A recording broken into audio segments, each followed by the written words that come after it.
Alright. Hello, everyone.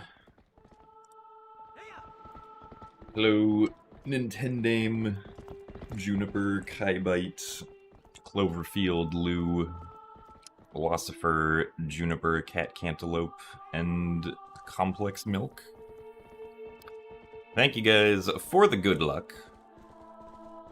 Also, hello, Supreme Potato God and Lene. Thank you for the good luck as well, and good luck with the remote work. Also, thank you very much, Joshi, for the 79 months of Tier 3. That is indeed a few months. Thank you for the best of luck and the hugs, and for being here. And thank you very much for the continued support. Also, thanks for the good luck, Karmadex, Rhapsody, Xander Hulk, Leanne, and Chair Zephyr. Prez wants to know when I'm going to be tired of playing this. Evidently never. But the reason for that is because it's fun to play.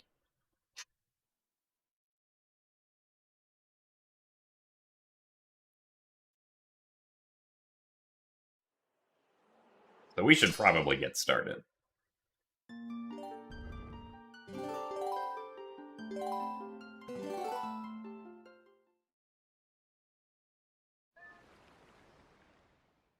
But yeah, I hope that everyone is doing well today.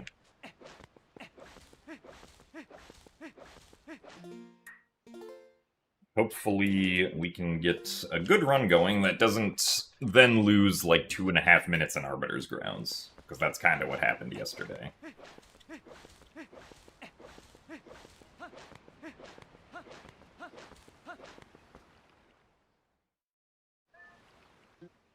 You're good apart from a horrendous sleep schedule? That's fair.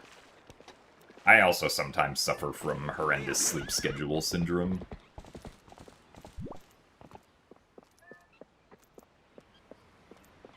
Not currently, though. Currently, my sleep schedule is actually pretty good. How long will it stay like that, though? Nobody knows.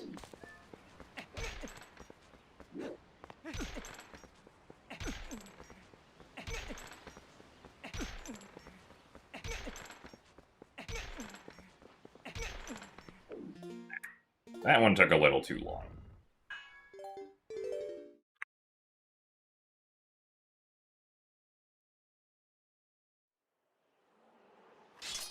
I'll say yes, Trez, you did get wrecked by Automod.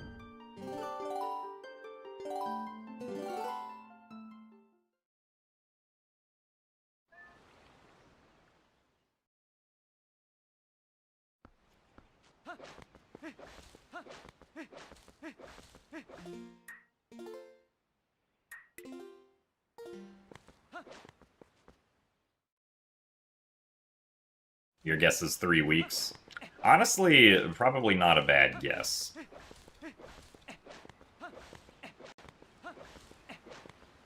All things considered.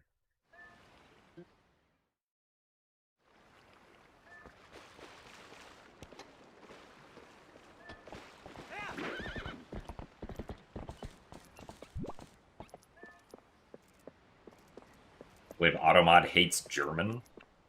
Did you try to type a German word that got held?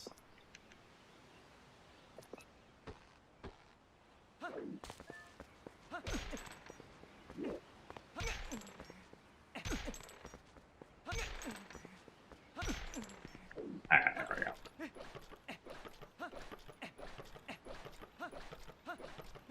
Oh, German's plural. I mean, I don't think that's true. I think you just said a bad word.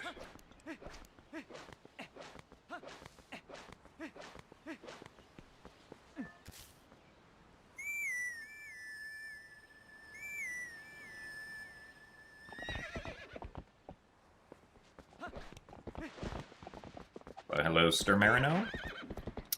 Thank you very much for the good luck.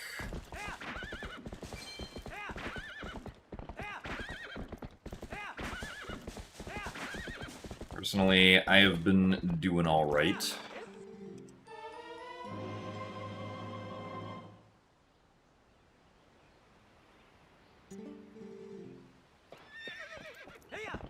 Thanks for the good luck as well, Deesh and Kiana.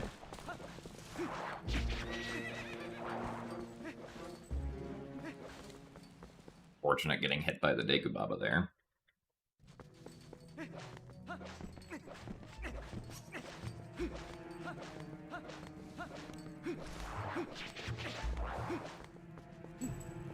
Is it possible to try some speedrun mechanics on the Wii version?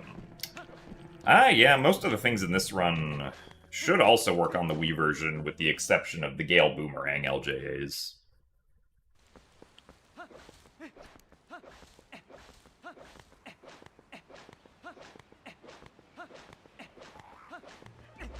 I think everything else we do, except for the look-through clipping, should be possible on Wii.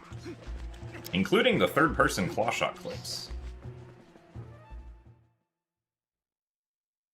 So thanks for the good luck, Trippero.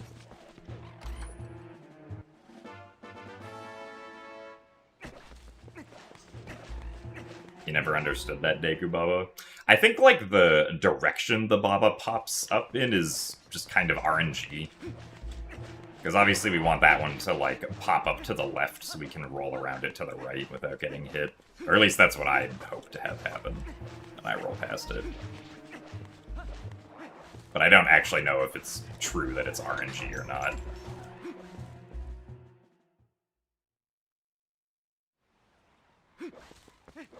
Oh, hello, Frizzy Kid. My day is indeed going well. And now it gets to go even better, because I get to play Twilight Princess HD for the Nintendo Wii U.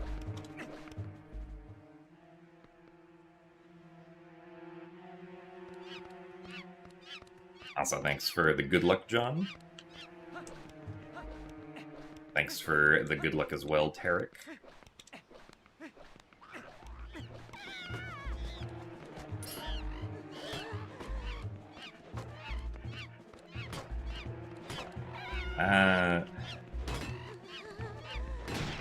Okay, that was weird. Not very fast, either.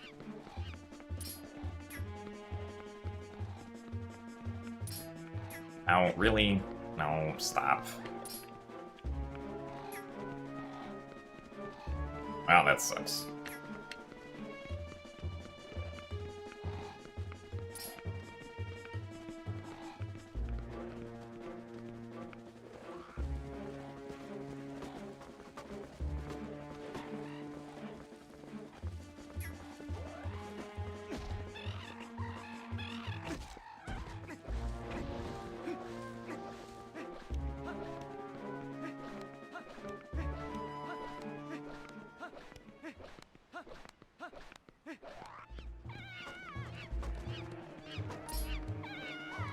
Oh, come on. Not need to do that extra swing. Silly Bokoblin.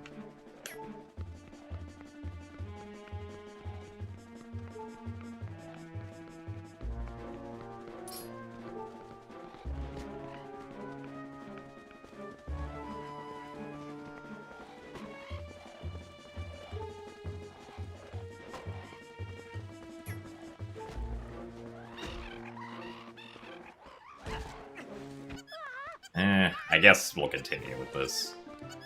If the goats are not good, though, we'll probably reset.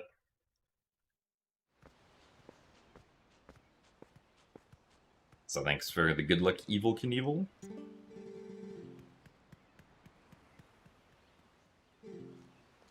Yeah, Twilight Princess HD for the Nintendo Wii U.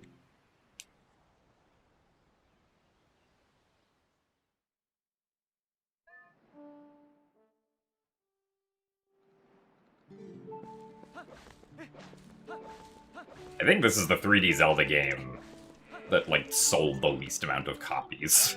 Because I think it barely got over 1 million, if I remember correctly.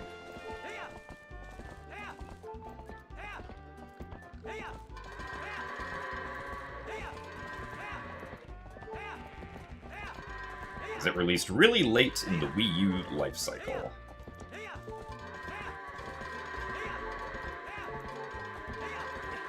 Alright, well, somehow those goats worked.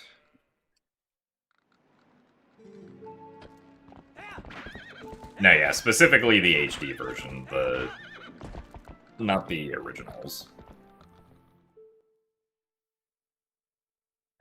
The originals, I believe, were the best selling until Breath of the Wild came out.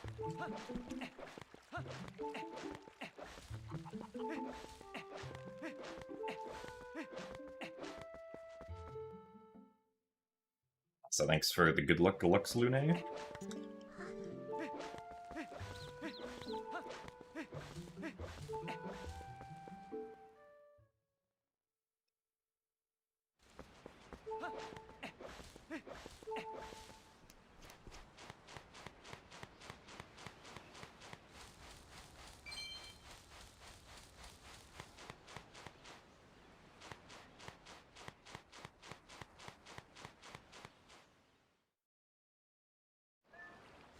Thanks for the good luck as well, Baga.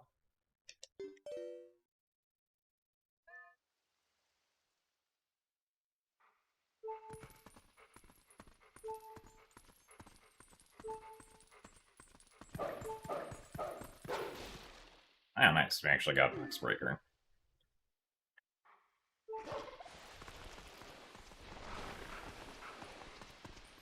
Also, hello, Gritty Kitty. Thanks for the good luck as well.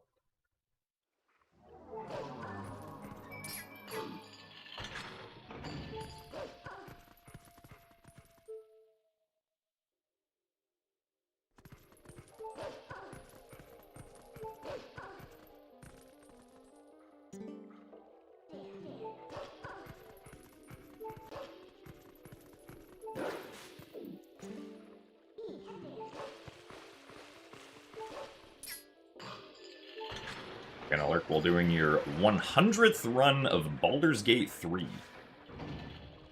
Dang, that's a lot of Baldur's Gate 3. I say as I've probably completed at least 100 runs of Twilight Princess on all of the various platforms and categories combined.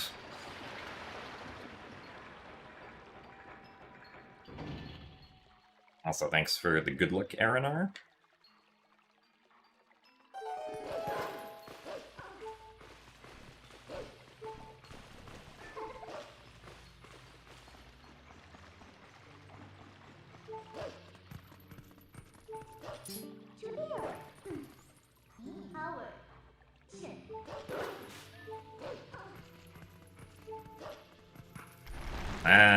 I don't know if that worked.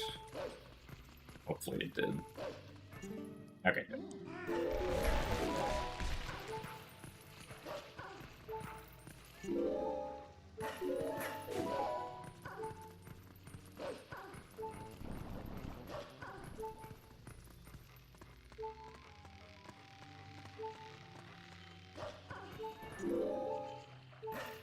Thanks for the good luck, Carlos Raven and Zopiad.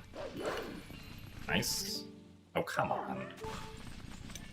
I don't know why it feels like my angle just changes there when I do the jump attack specifically. I feel like I get, like, weirdly wild angles on that jump attack.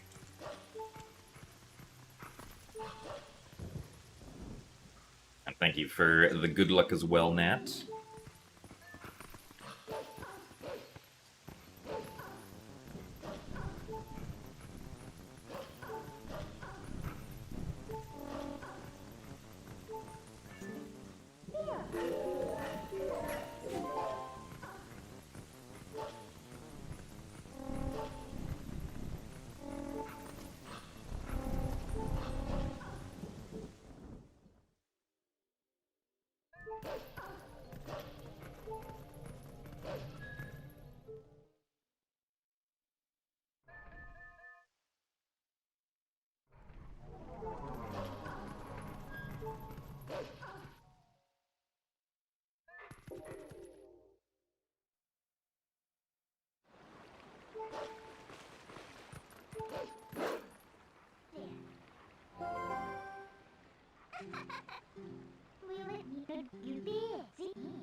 And thanks for the good luck as well, Cormo.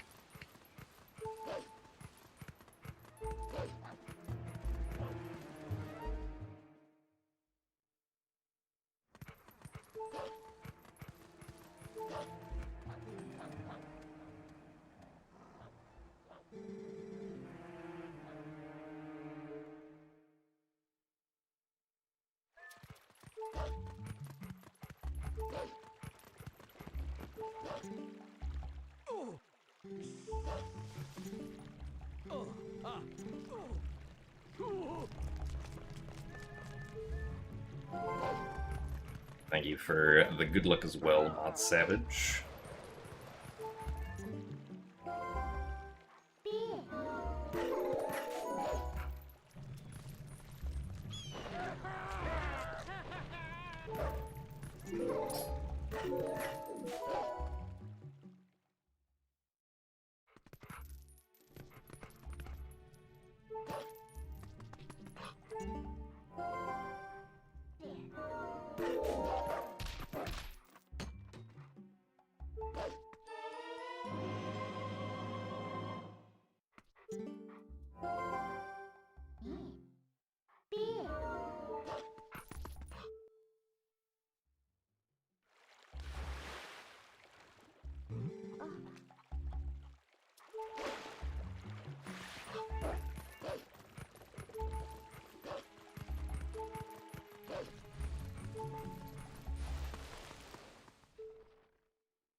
Come on.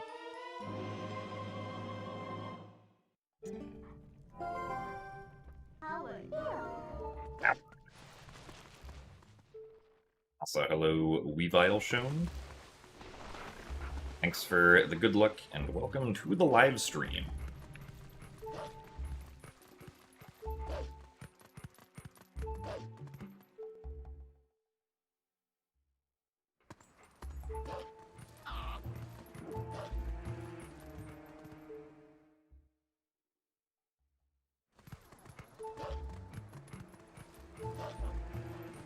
Where sometimes we go fast.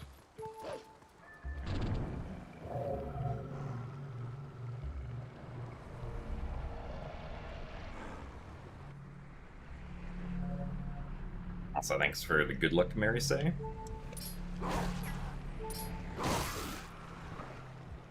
I am looking to get a new PB and beat my record.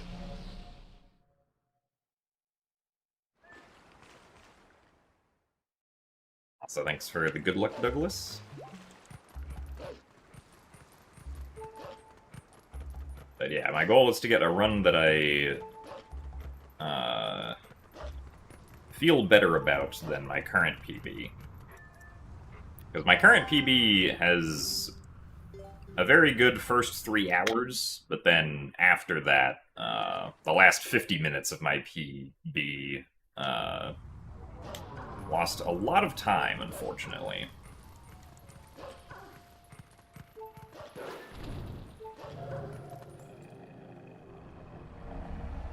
Is Sword and Shield skip not possible on this version? Sword and Shield skip is possible, but the issue is that because we don't have early Master Sword, if we were to do Sword and Shield skip, we wouldn't have a weapon to use. Which would be an issue because we need a weapon to be able to get through Forest Temple.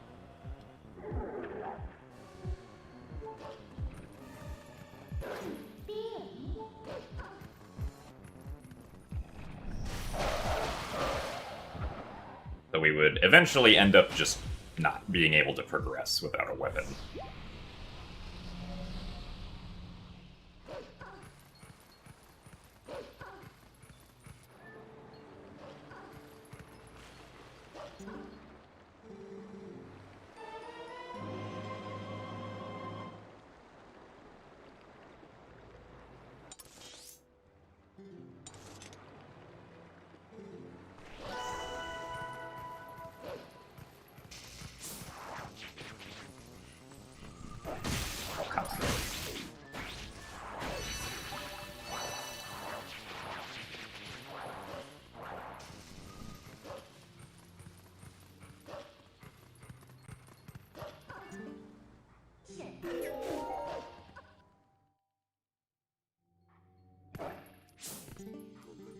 Isn't all dungeons just playing the game normally really fast? Not really, because the closest thing to playing the game normally really fast would be the glitchless category, and the glitchless category is about 5 hours long, whereas all dungeons is currently about 3 hours and 50 minutes. It's like we still skip a pretty good chunk of stuff, completing all of the dungeons and like using glitches and whatnot. So, hello? God. These are not a good fare in Twilight so far. And by that I mean I've lost like 5 seconds.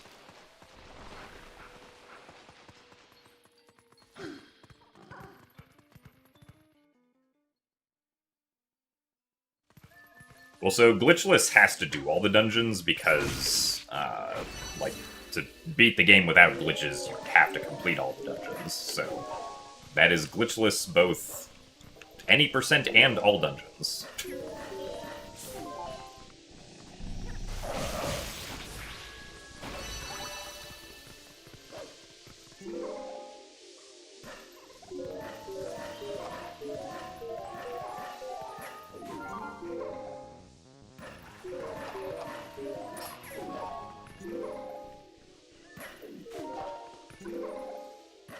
So thanks for the good luck, DDVX.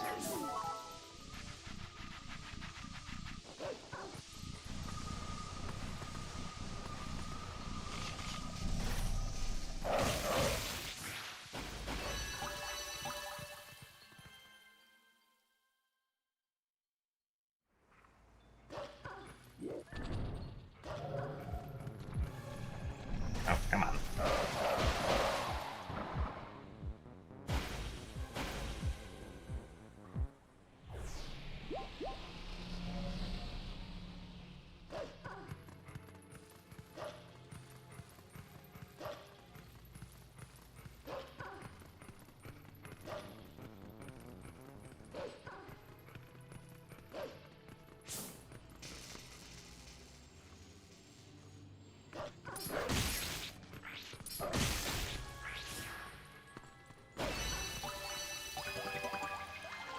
Yeah. Oh well. I think I'll do another Skyward Sword entrance randomizer with randomized music. Probably not anytime soon, though. Or at least that was not something that I had planned on doing at any point in the near future.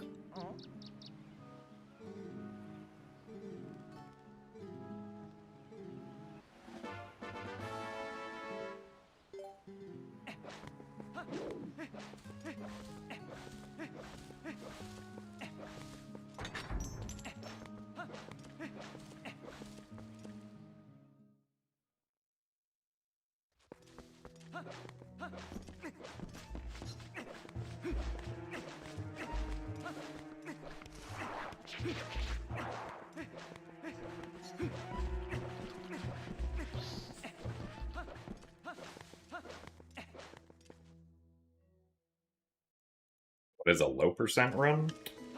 A low percent run is where you attempt to beat the game while collecting as few things as possible.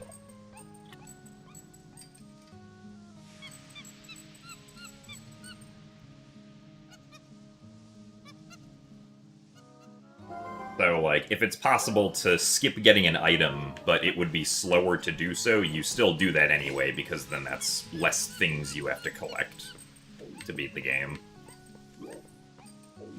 So, interestingly, low percent runs are not, like, first compared against each other by time. They're first compared against each other by item count, or thing count, because it's not necessarily always items that you're skipping.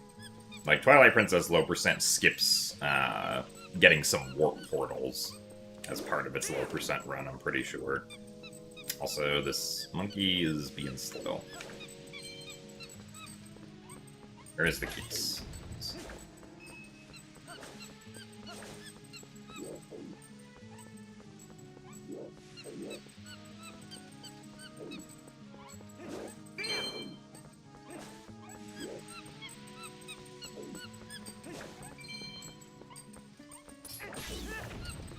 kind of surprised the monkey did not see that piece.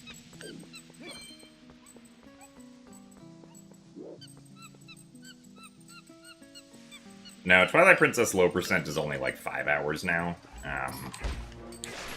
The big rupee slide that caused the run to be so long that was used in Arbiter's Grounds is no longer necessary because of the modern Pogate skip. A lot of rupees.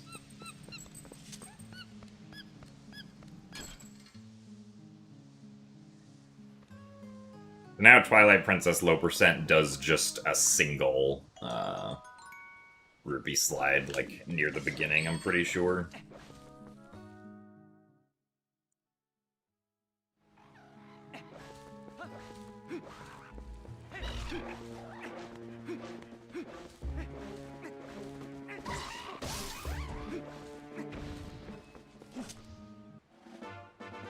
Thanks for the good luck, Sour Juggernaut and Linkont.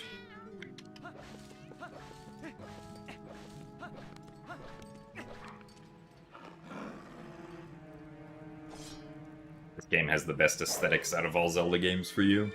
That's fair. This game does look pretty neat. Maybe a bit weird at times, but I feel like that kind of fits in.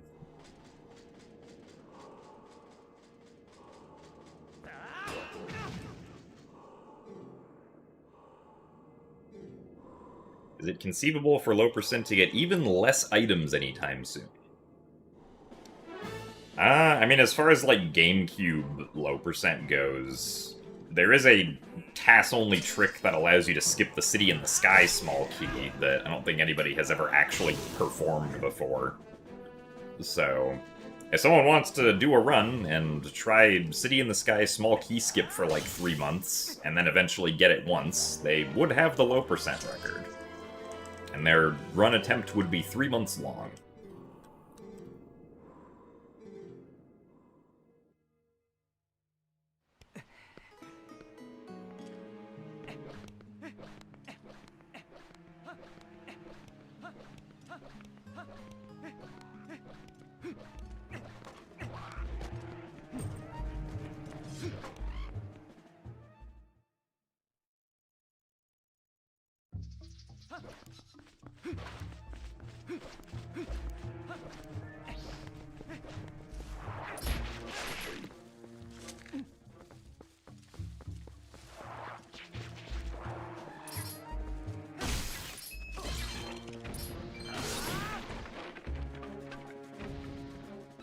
We're getting quite a lot of green rupees, though, which is nice. Ooh, okay, this spider looks like it's prime for skipping. Yep, should be good.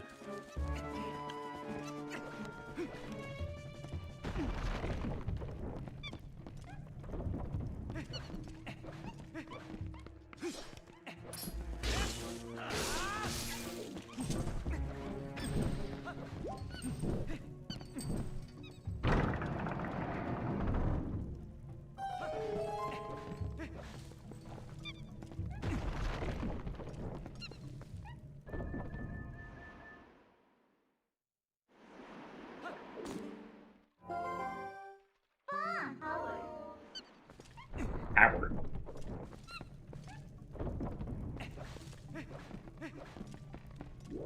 Have I ever been in New York City, and if yes, what are my thoughts on New York City? I believe I've been told that I was in New York City when I was, like, a baby, but I don't remember that. And as far as my memory goes, I have never been in New York City. So I do not have any thoughts about New York City specifically.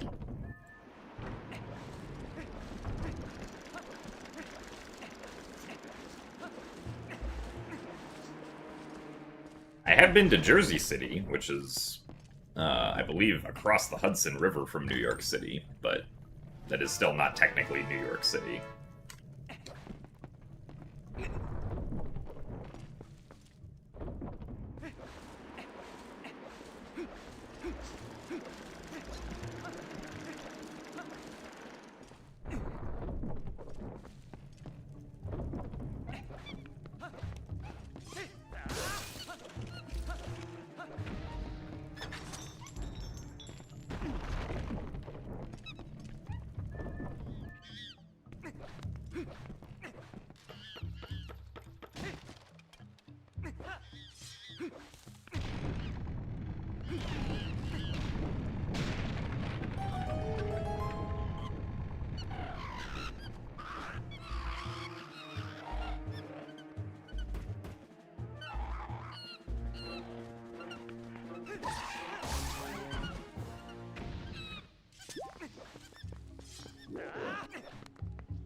No blue rupees for me.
So thanks for the good luck, Strider Jiren. Alright, Ook. 1, 2, 3. Alright, starting with 3.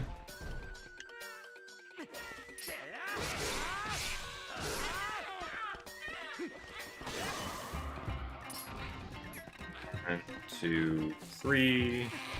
Alright, very nice. Only 6 hops is pretty good.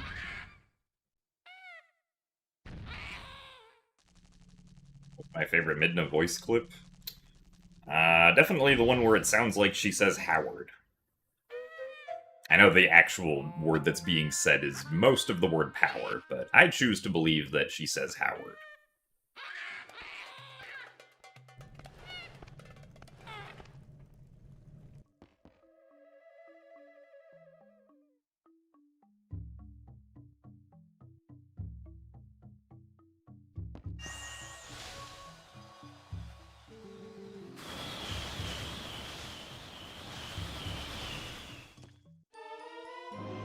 Well, at least our Gale Boomerang segment got us back a little bit.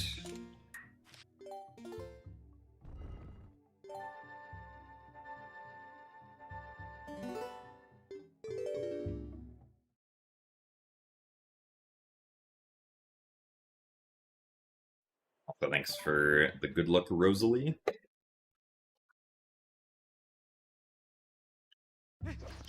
Yes, Midna's voice lines are a Japanese voice actress speaking English sentences that then got cut up. Or, like, scrambled up for, like, the actual in-game audio.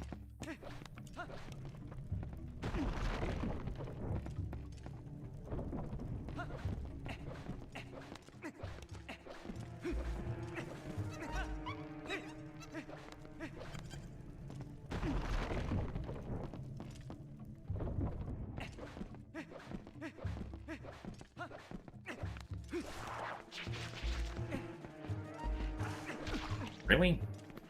I don't know what it is about this roll specifically that I keep failing it sometimes. Also, why did I think that was important?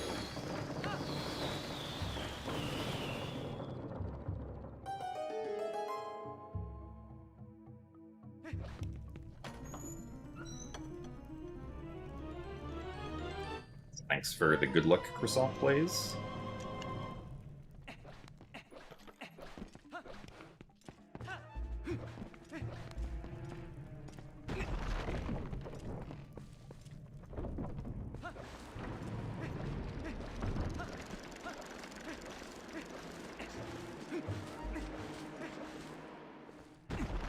So thank you very much, Firion, for the 48 months of Tier 2. Thank you very much for the 4 years of support.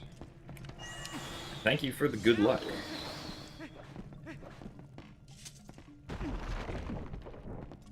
Do appreciate the continued Tier 2 support.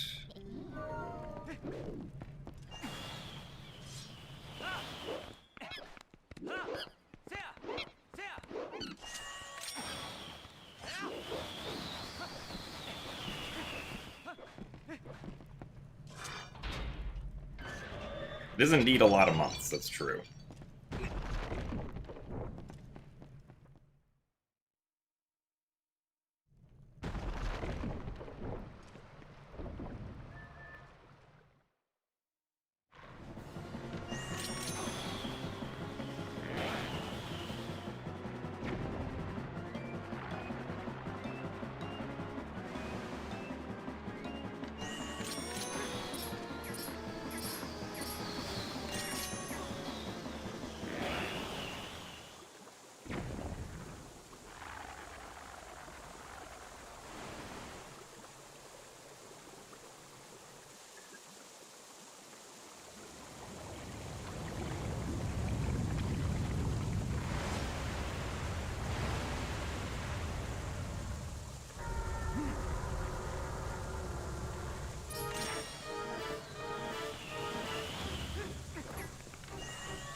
Okay, I thought that might have been too low.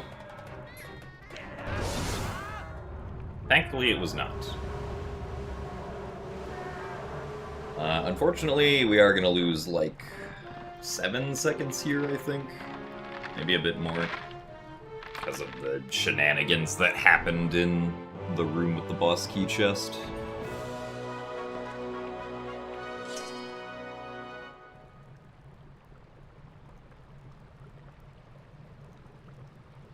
Do I have a favorite character in Twilight Princess besides Link or Midna? I mean... probably Yeto.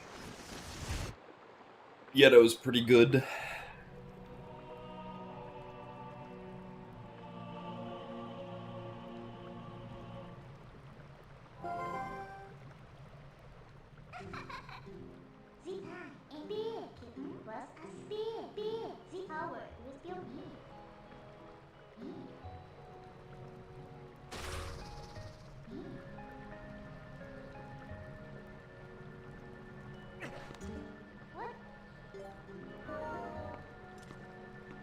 About 8 seconds.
Just love Jim dancing. That's fair.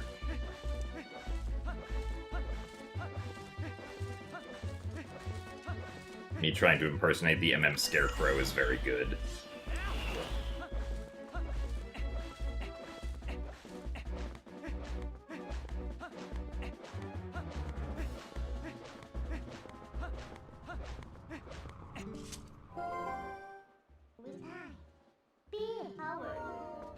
Howard.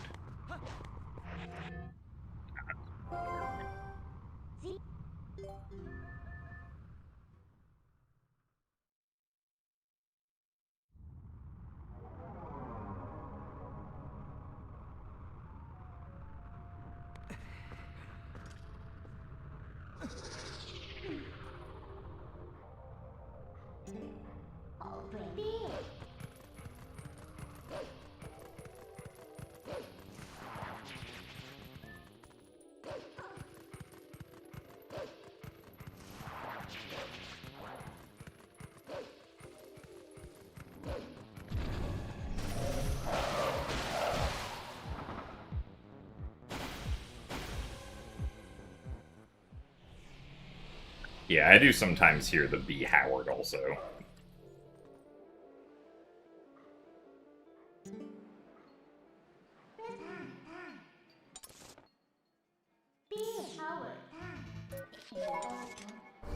Just like right there.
Second try.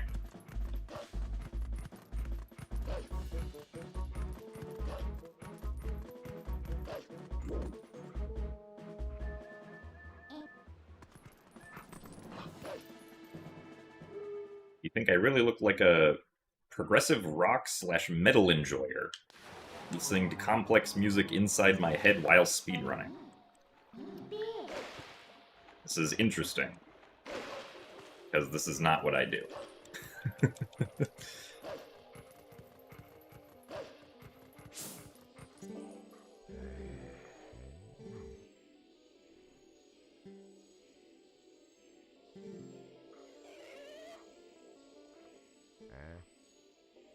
If I do listen to music, it's always music from video games that I've played.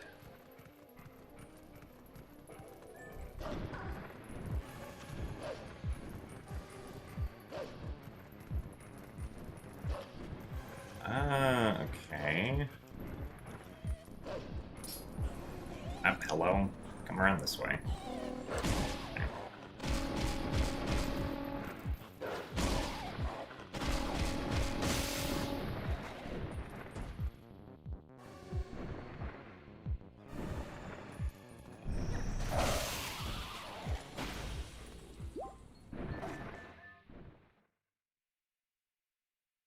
I know that there are definitely some like people who, like, while they speedrun, they're like listening to YouTube videos or just also listening to music in the background, assuming they don't like need to listen for some kind of audio cue.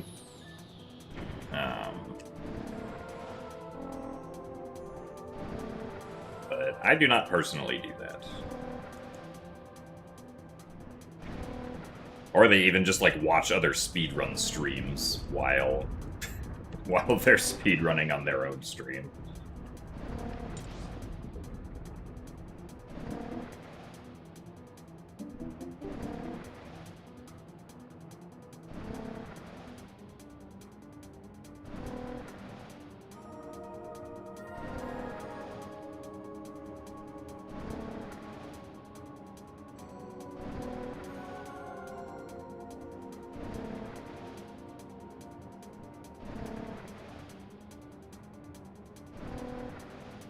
Oh, not want to turn that much. So thanks for the congrats, Jovial.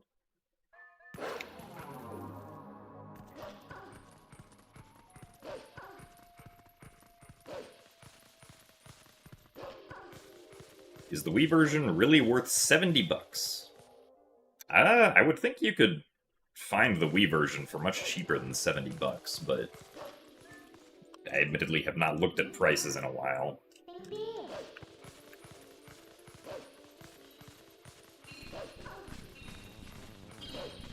I would not say that the Wii version should be worth $70, no.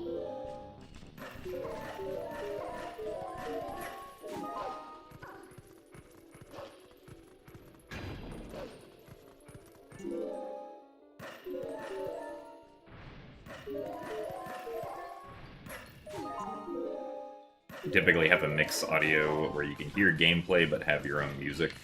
That makes sense. Because, yeah, I can understand the sentiment that hearing the same thing can get a tad boring, although I feel like at least in Zelda games, the music is varied enough, depending on, like, what area, like, what different areas we go through, that it doesn't really get boring to me, or at least it's always just, like, background noise that doesn't get repetitive to me at all.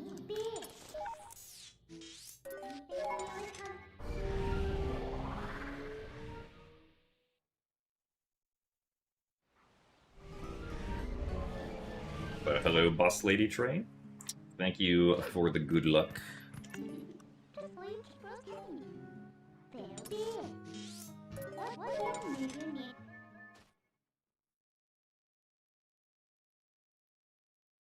Yeah, because every time I've seen a price for TP Wii, it's always been, like, pre-owned TP Wii has always been, like, $20.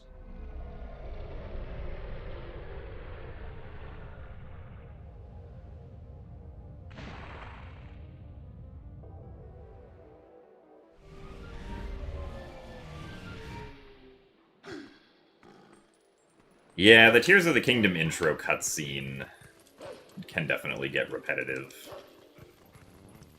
Thankfully, if we speedrun Tears of the Kingdom again, there's new leaderboard rules that allow you to skip the intro cutscene in various ways, so we wouldn't have to listen to it again.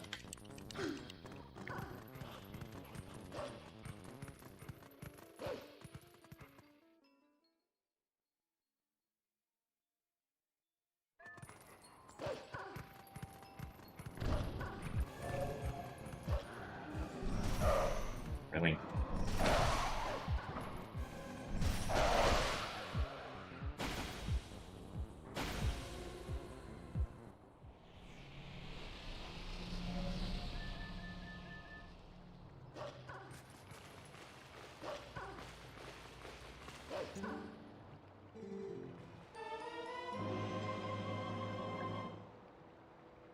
Unfortunate, but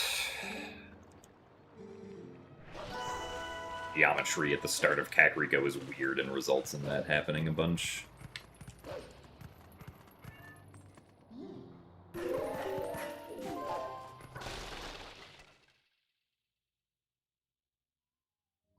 Back in the day, Mario Sunshine cutscene. Yeah, I never really watched SMS runs, or played SMS, but I do know that was a debate at one point in their community for, like, using a hacked file to skip the intro cutscene.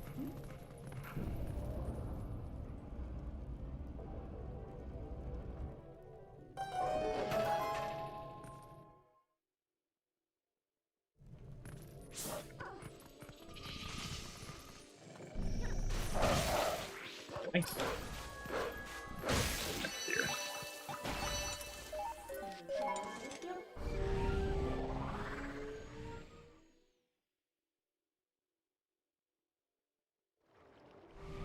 So in Tears of the Kingdom, the tutorial area is called the Great Sky Island.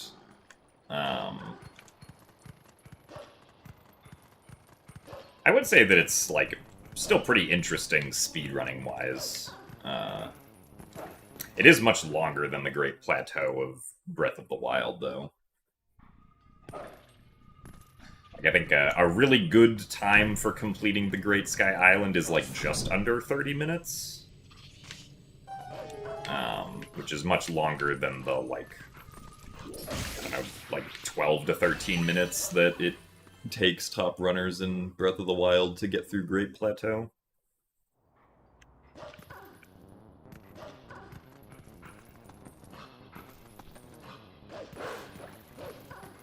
Yeah, the Wind Waker intro is also very long.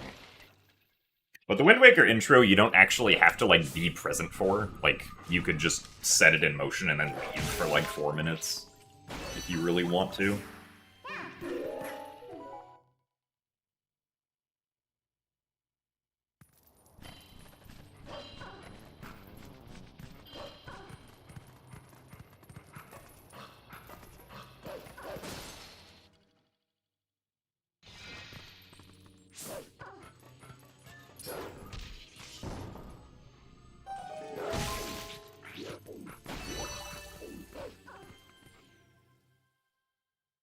So thanks for the good luck soup.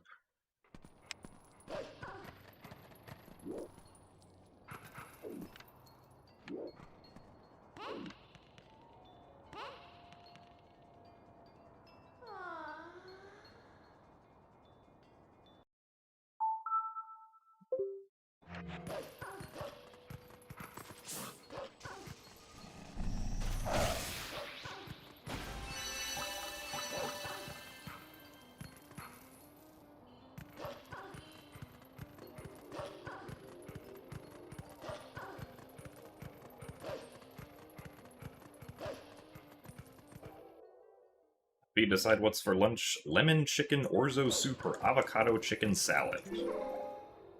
I mean, those both sound like good options as far as I'm aware.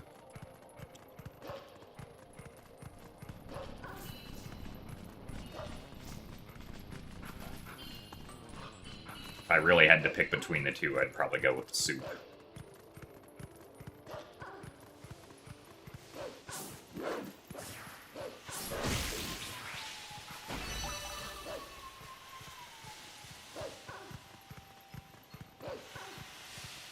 Yeah, Wind Waker also allows skipping the intro now for speedruns.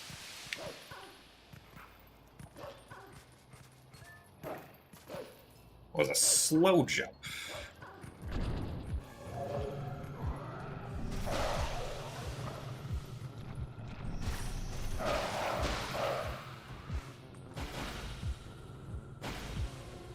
We go to the home screen before jumping when doing that trick because it allows us to buffer in 2 inputs at the same time.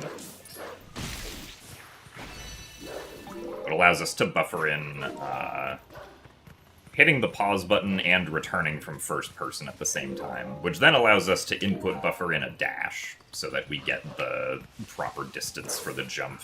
Nice.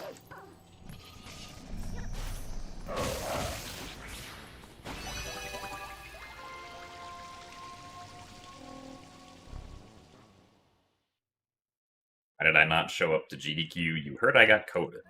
That is correct. I unfortunately tested positive for COVID 2 days before GDQ started.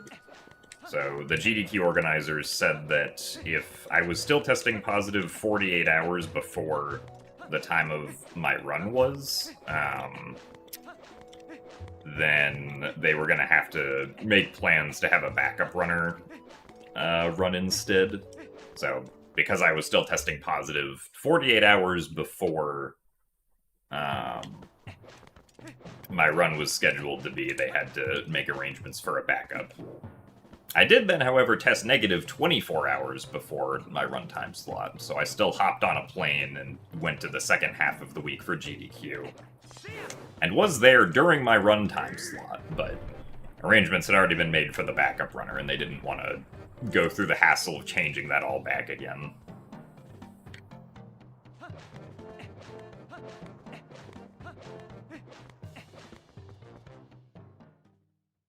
Also, glad you enjoy the speedruns, Redas.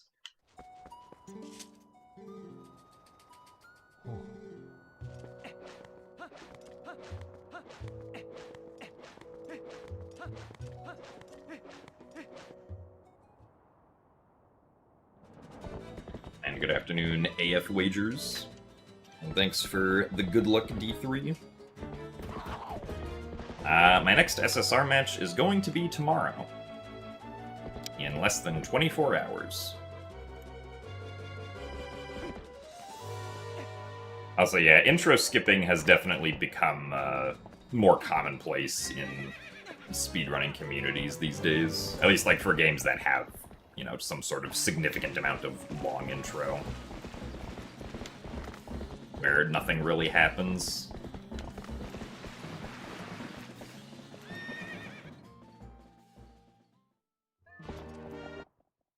My match tomorrow is going to be against Whale Fins.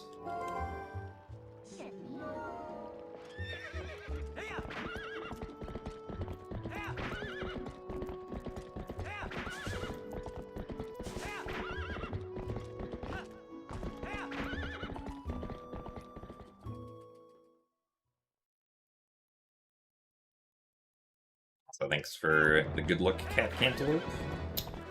Hope that work goes well.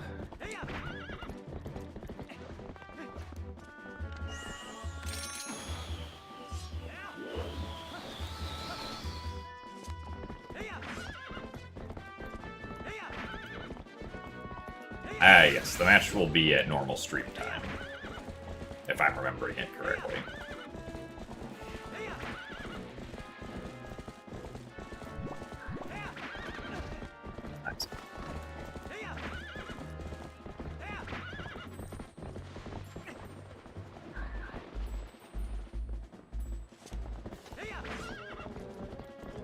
Man, all of the Cargaroks were aggroed there, apparently.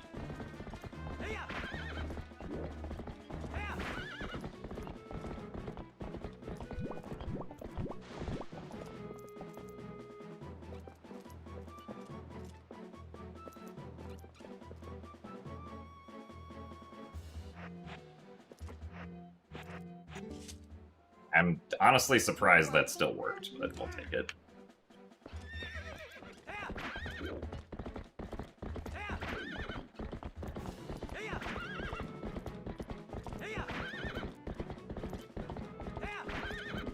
This angle's a bit sketchy.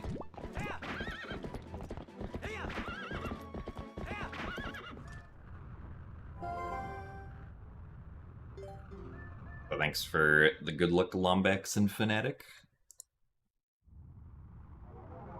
Why do I prefer the HD version over the GameCube? I wouldn't really say that I prefer either version over each other. I think that they're both fun to run. And they each have their own pros and cons for running them.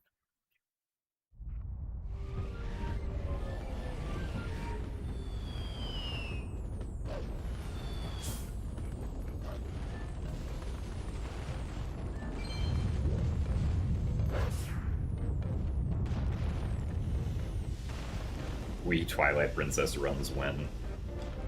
Unfortunately, I don't have plans to do any Wii runs.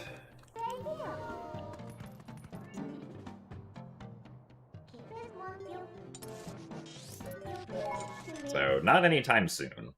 Though I'm sure it would be fun to do Wii runs.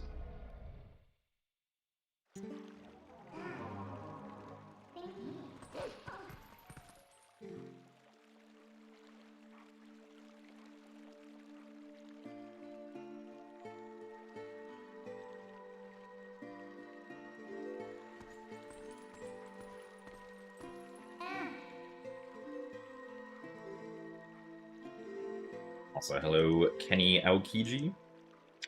It is going alright. Run's a little bit behind, but that's pretty typical when comparing against my current PB, because my current PB is very good at the start.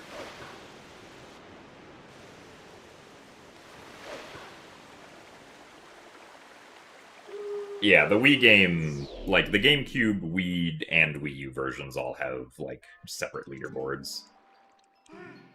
Although the Wii version is kind of grouped into the GameCube leaderboard, but it's, like, a separate subcategory for, like, each individual category.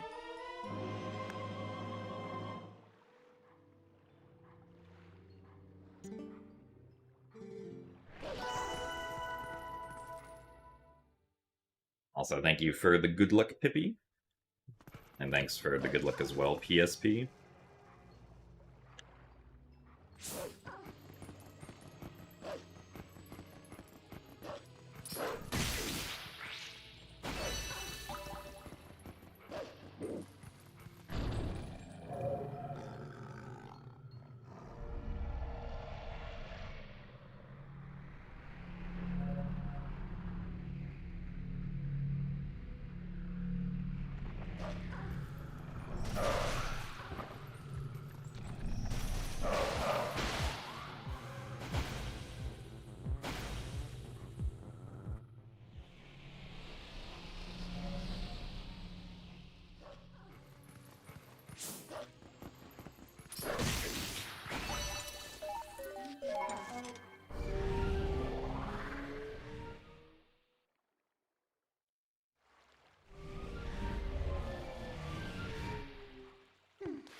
not quite what I had intended on doing. I think I moved back towards the wall a little too quickly.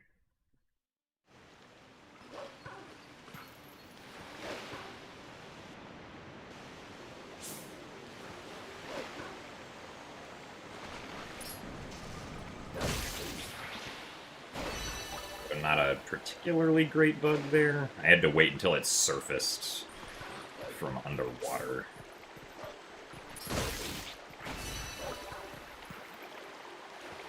Because you can't really attack it while it's underwater, since any attack you do will just get canceled by going in the water.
You're wondering if I had any tips for beginner learning Skyward Sword Wii any percent. I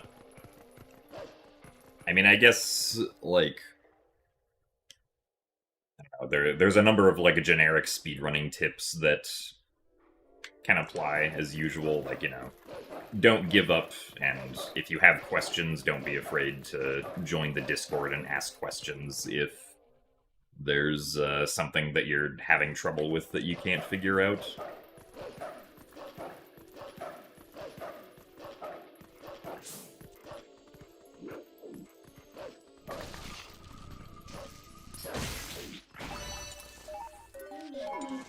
Specifically with Skyward Sword, there is a lot of value to understanding back in time more deeply than just like memorizing what the instructions for each individual back in time sequence are. So, at least in the Discord server, there should be a link to a set of back in time tutorials that sort of explain how back in time works and like how taking information from a file to apply to the title screen works in like the different nuanced kind of ways. So that could be good to watch as well, to just get a better understanding of back in time. Also, bug.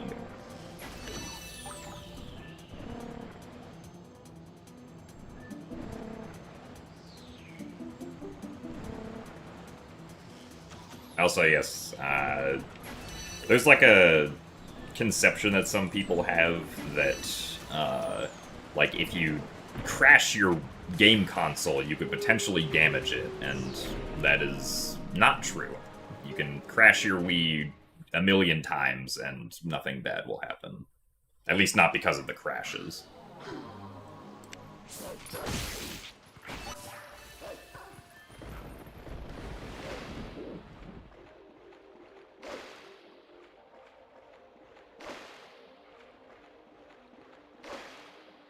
Also, thanks for the good luck, Alan Nefora.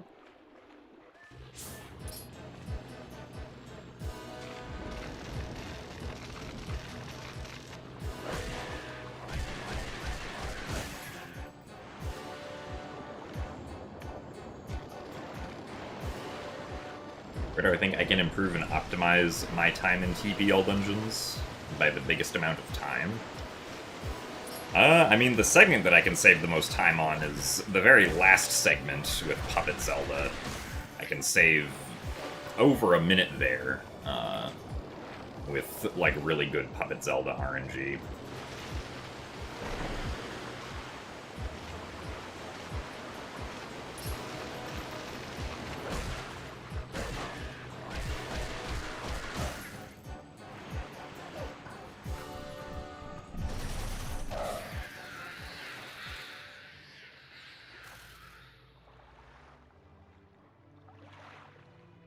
Well, yeah, game consoles don't really give you, or at least, you know, put a lot of protections in place so that you're not able to access or modify, like, any part of, like, the system-level OS and software. Like, you don't have that much immediate access to the internals of your console the same way that you do, like, a Windows machine, right?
So thanks for the good luck, TGPU.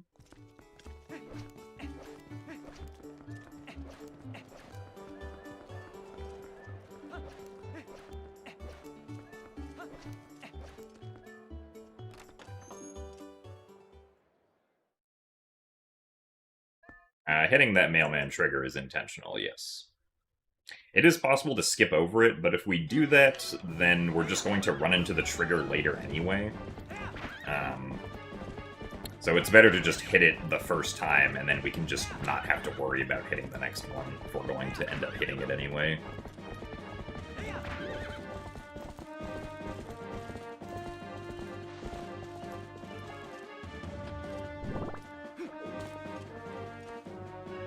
Alright, nice.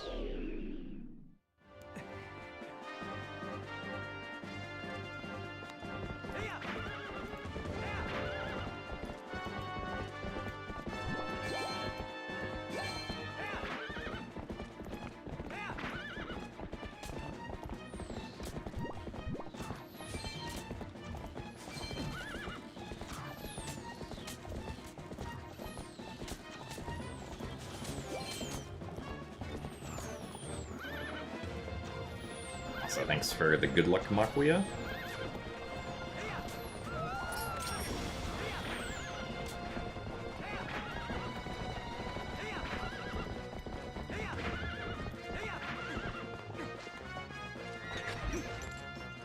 I'm surprised Epona didn't try to stop there.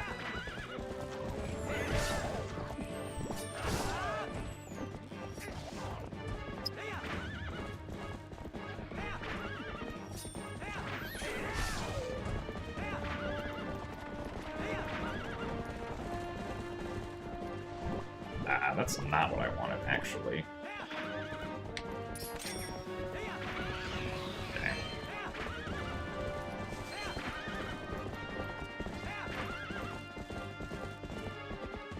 I shouldn't have done that dash.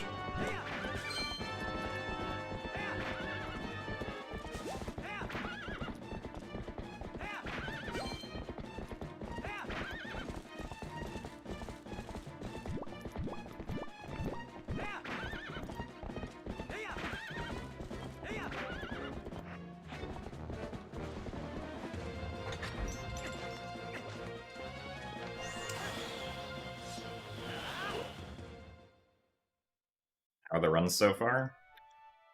This run's not too bad. It is behind PB, but the start of my PB is pretty good, so I don't really expect to be ahead of my PB for a bit, typically.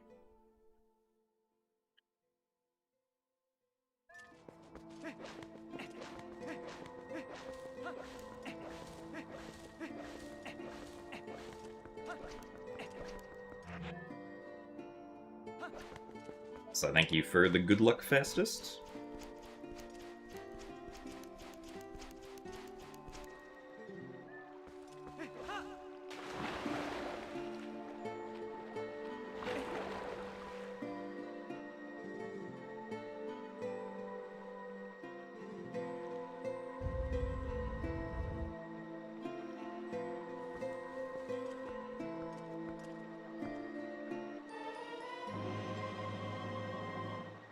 We technically saved time.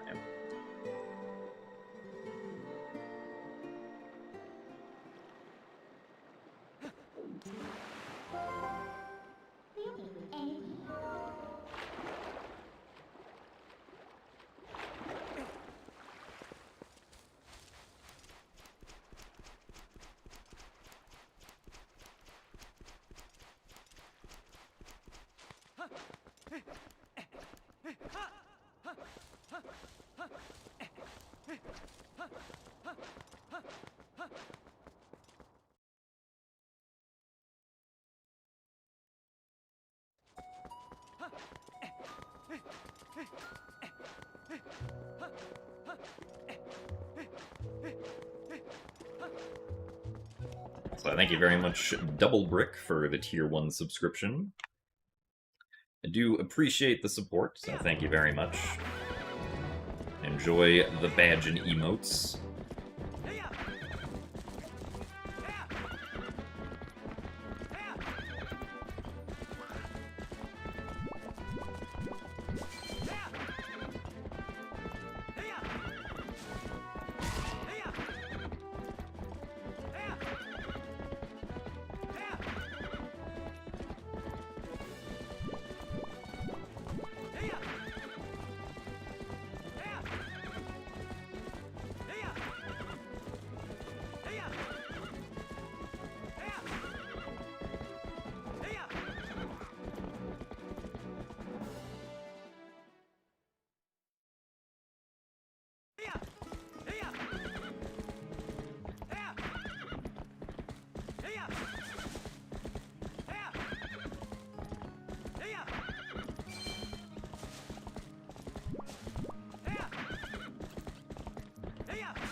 Another blue ruby.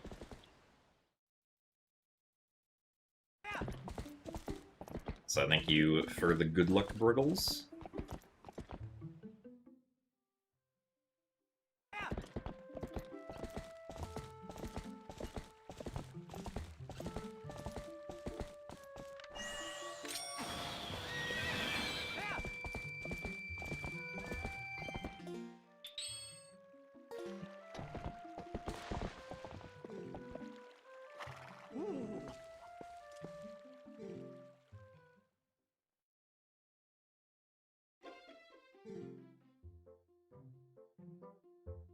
Thanks for the good luck, Al.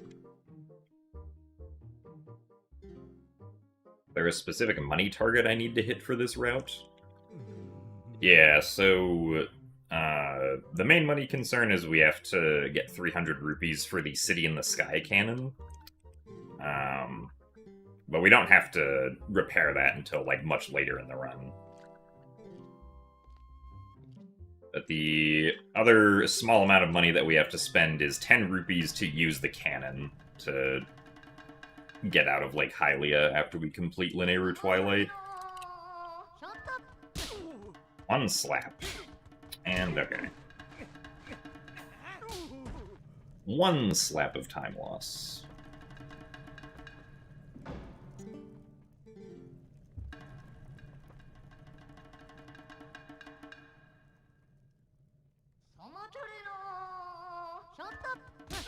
Only one slap of time loss, though. We will happily take that.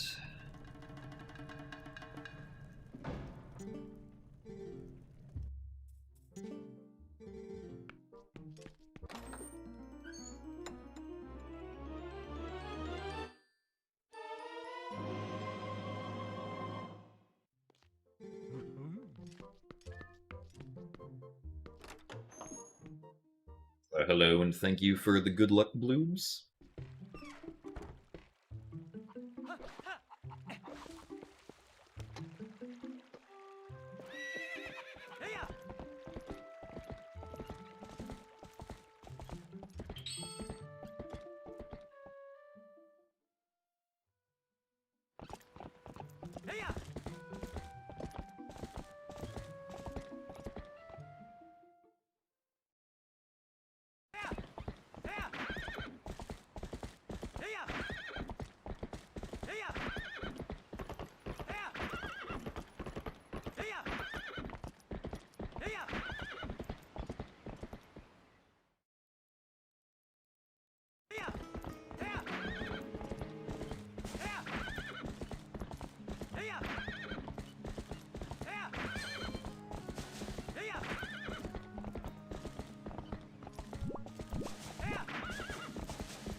Hoping to beat the record by a specific margin, or just hoping to beat it at all? So there's not really a specific time that I'm going for, but, like, I essentially just want a run that I feel better about compared to my current PB, regardless of what time that is, but, like, if I only beat my PB by like 30 seconds, I probably am not going to feel too good about that run, or at least much better about that run, because that probably means that the run had significant mistakes at some point still.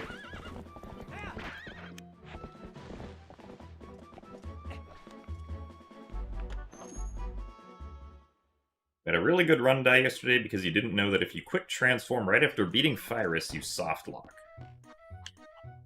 Oh, that might have been because you were wearing the iron boots.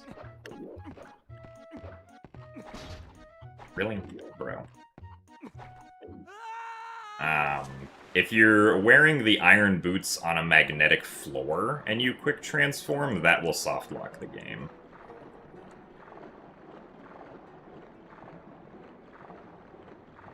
Also, hello, haha.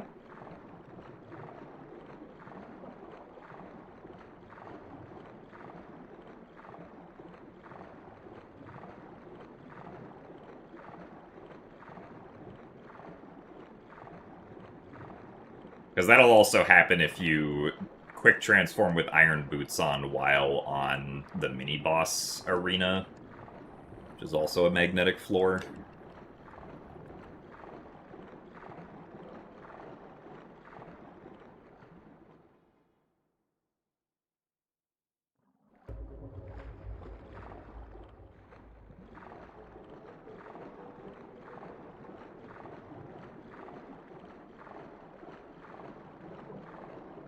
What is the most insidious soft lock in the game? I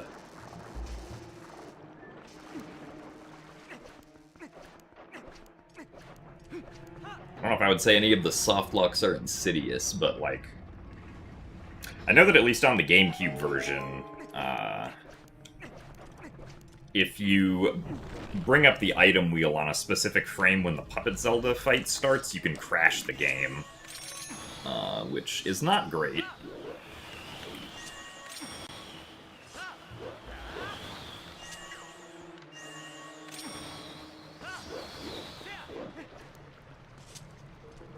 It's not possible to do that in HD, though, I'm pretty sure.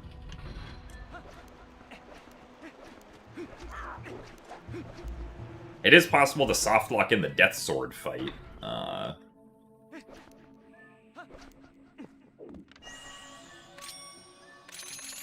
Like, if you hit Death Sword with B attacks the wrong way.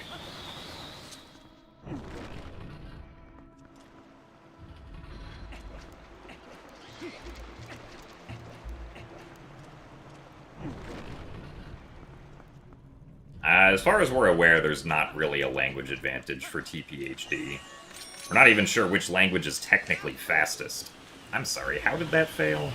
I guess the boomerang must have been too far back. Well, that's silly.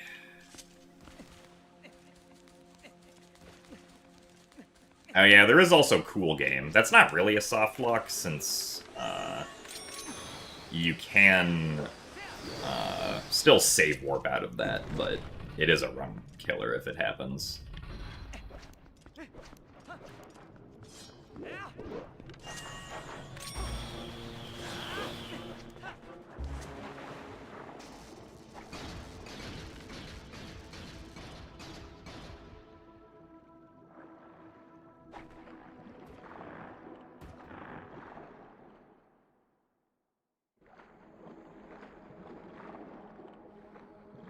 Well, unfortunately, because of that failed LJA, we're losing a bunch of time here. And also the multiple attempts that it took to clip into Lake Hylia.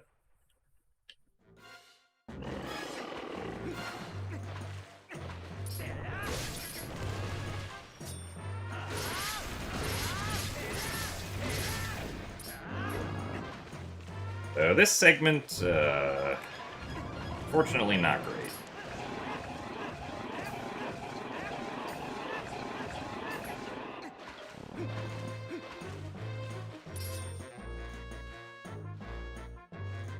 Oh yeah, the look-through clips are pretty neat. I am sad there are not more useful places for them. There's that one, and then there's the one for Lake Bed Temple Boss Key Skip, and that's it. I guess there's technically one you could do in Bulblin Camp, but I feel like the one in Bulblin Camp is not great. Or at least getting to the spot where you do it is not great. The clip itself is as easy as the other ones.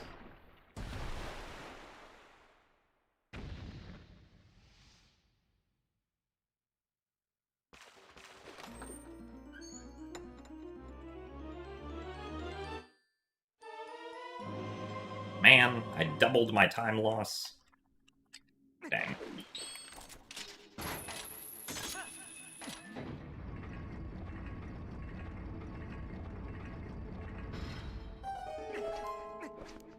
So thanks for the good luck, the Jeff Initiative. You saw me at GDQ but didn't want to bug me. I mean, if I wasn't doing something, you can always feel free to walk up and say hello.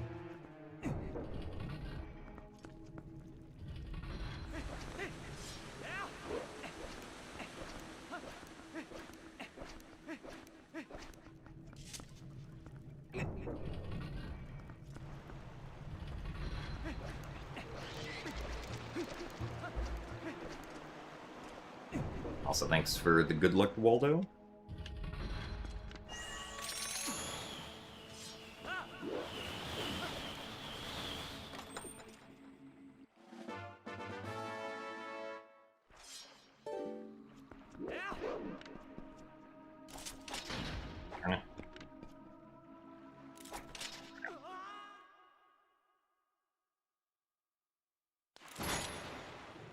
I probably will not do gymnastics with people.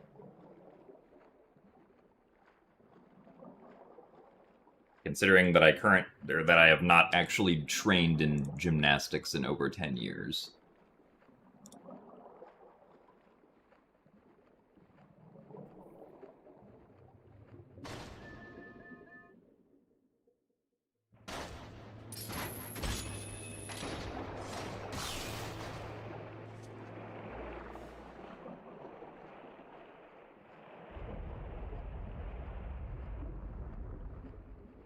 Yeah, doing the look-through clip is faster than the bridge clip.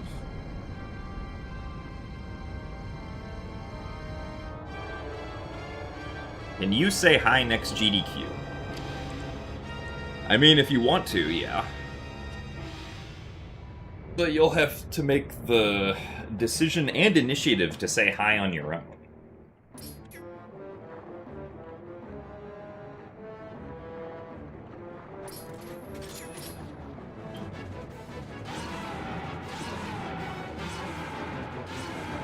Field, go down, please. Okay.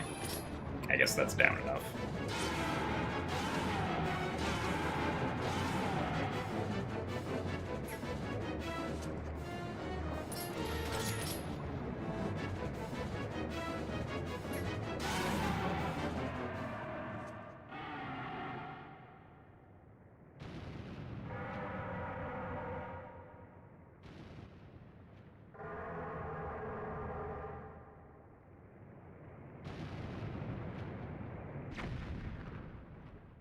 Aside from any percent in all dungeons, do I plan to do 100% on any Zelda game?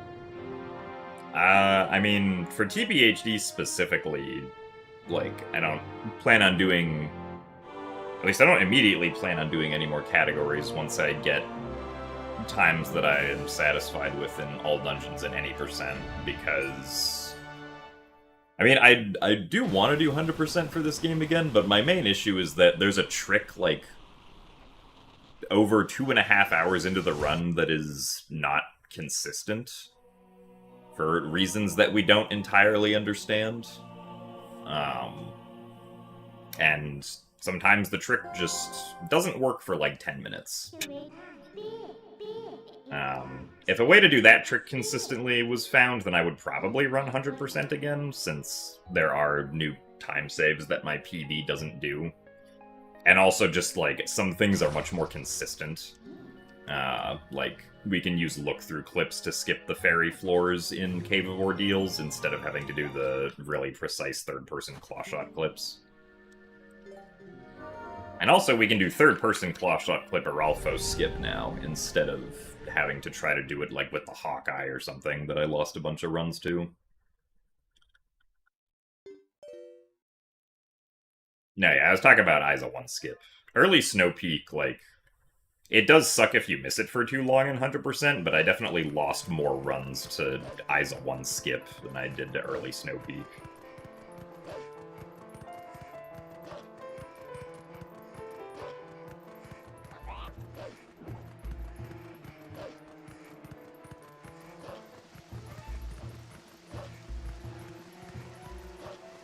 Welcome to the stream, Moogle.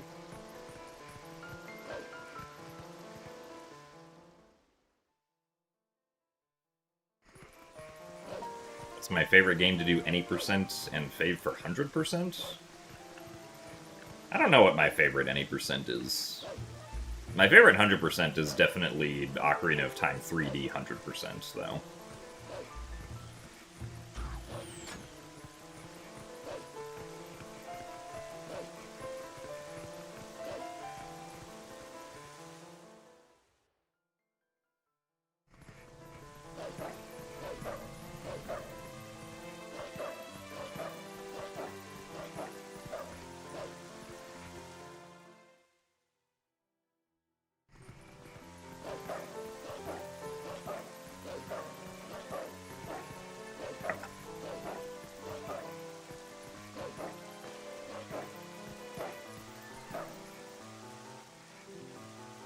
What are my thoughts on Skyward Sword Hundo?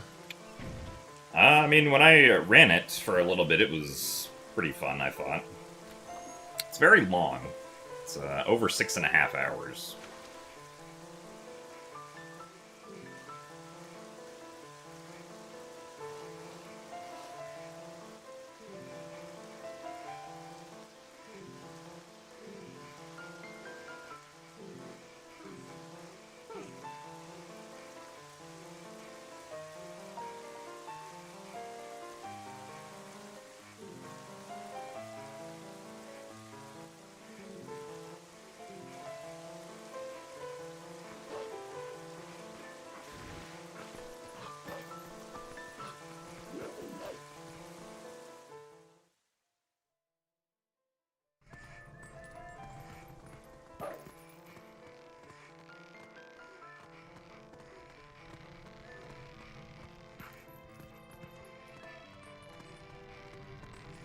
You did your first Twilight Princess Archipelago recently, and it was neat seeing where all the extra secret grottos and stuff were. Yeah, this game does have quite a few secret grottos that, like, are not necessary to go into, even for, like, 100% speedruns of the game.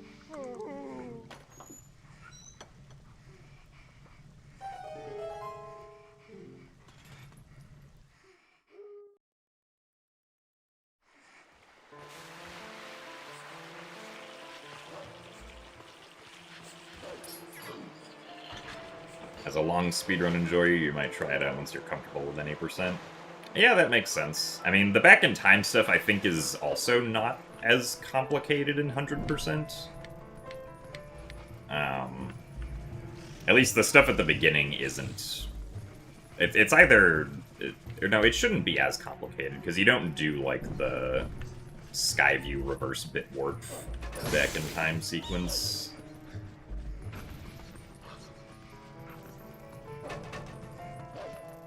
In 100%.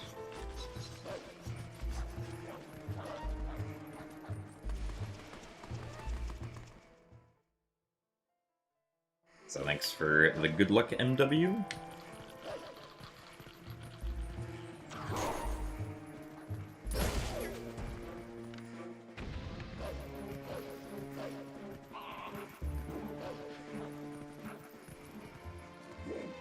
I don't think Hundo does any cutscene wrong warps or death tricks, no.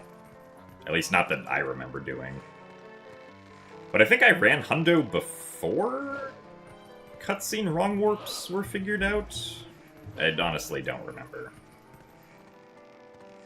It was a while ago.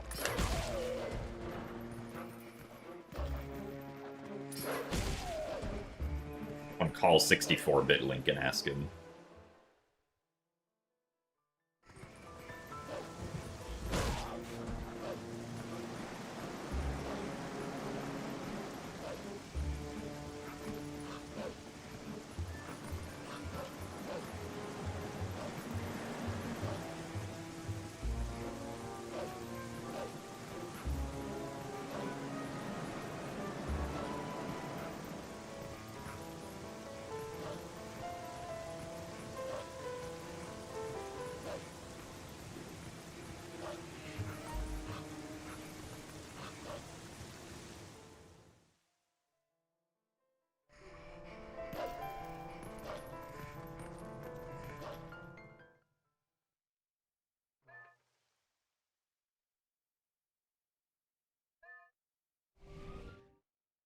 I last ran OOT 3D in 2024 for GDQX at TwitchCon. I did OOT 3D all dungeons.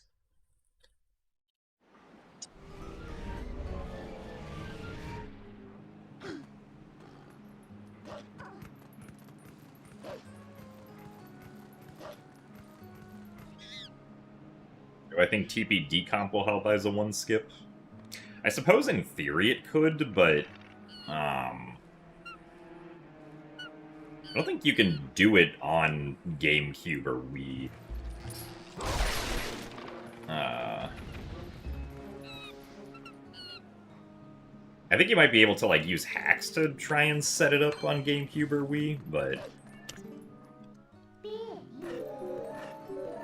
could be interesting to try and look into, I suppose. Because I think Beast once did some testing where he set it up on GameCube.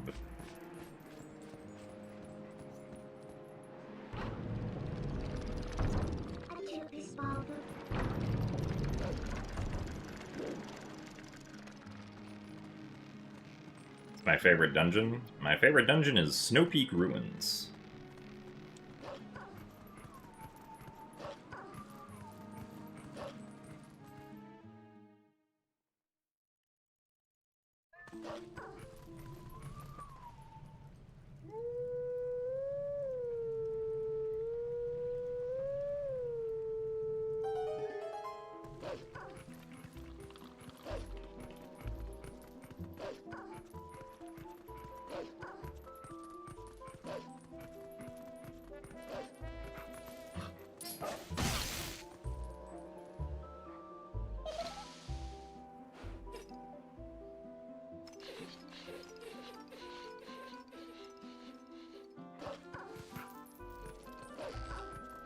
Ah, yes. Snow Peak is the dungeon where we look into the eyes of Yeto.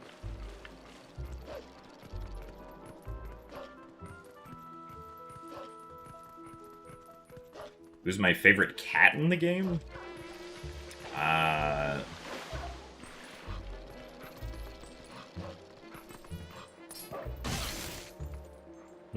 This is not a question I have ever considered before. I guess probably just Louise, since they're the only cat that we really interact with in most speedruns.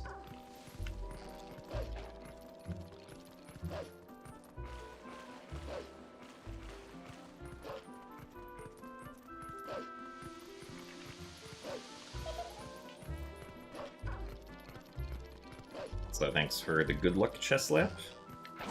Ow. Thanks, puppet.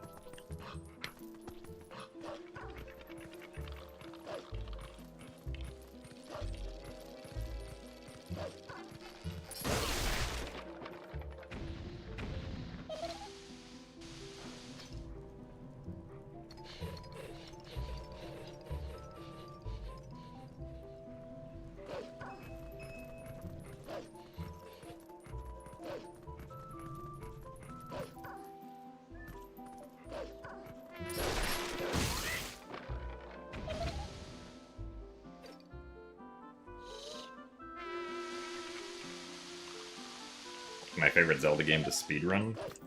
Historically, it's been Wind Waker HD. But I haven't actually played Wind Waker HD in a while.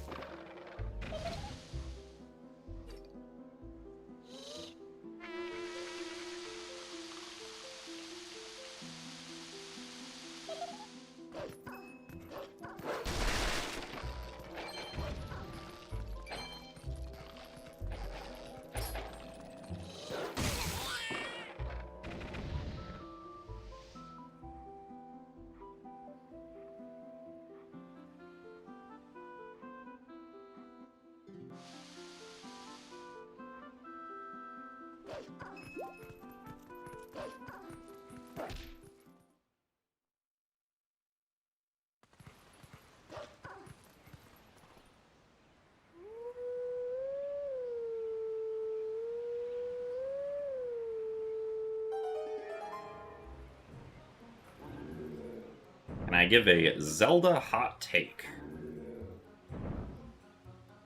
Do I have many Zelda hot takes? Nothing immediately comes to mind.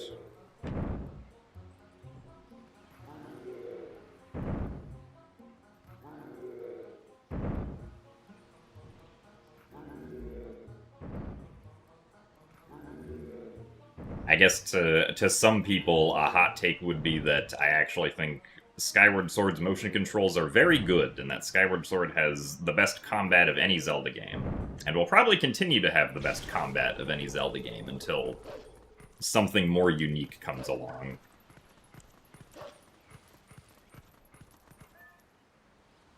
So apparently we got a best there.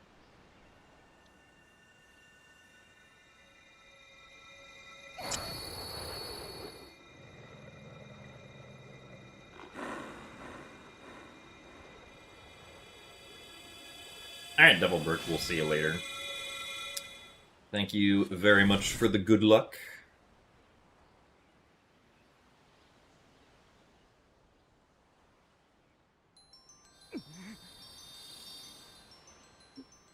Who's my favorite hero companion? Definitely Midna, because she actually has character.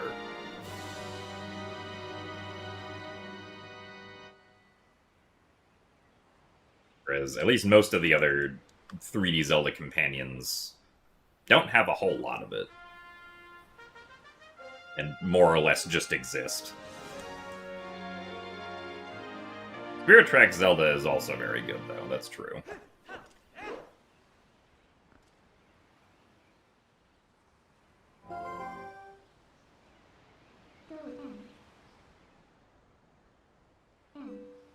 I've actually never played through all of Minish Cap, so I don't know what, or I don't even remember what Minish Cap's combat is like.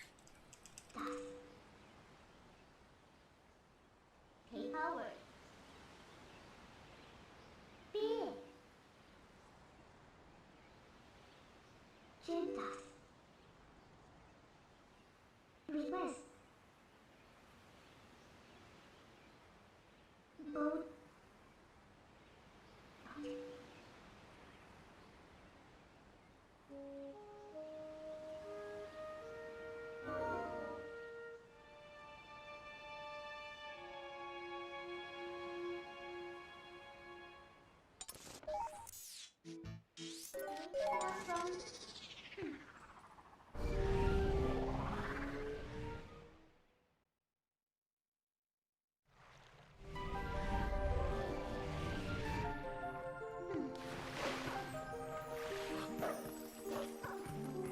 Do I think Midna will ever say LeBron James is in Fortnite? I don't think I've ever heard Midna say that, no.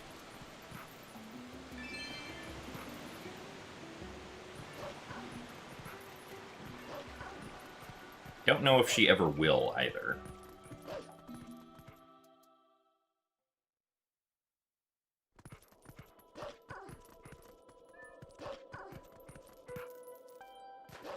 I think we're ever getting traditional Zelda back. As far as, like, the strict linearity of, like, Twilight Princess and Skyward Sword, probably not for a while, but I would hope that the future games do have some amount of linearity in them and are not just completely open world. Like how Link Between Worlds and Echoes of Wisdom have some linearity to them.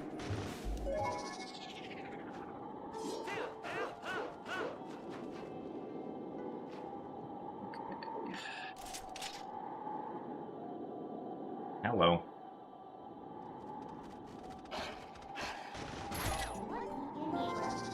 That's not too far away. Okay. Alright, excellent. A very solid early snow peak. I will happily take that.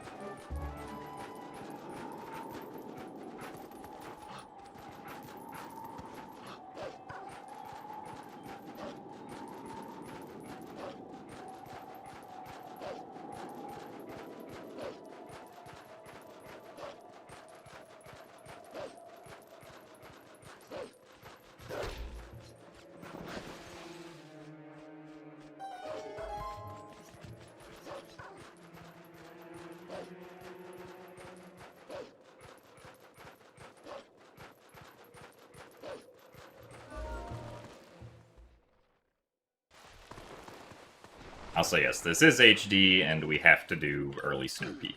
Wolfos jump.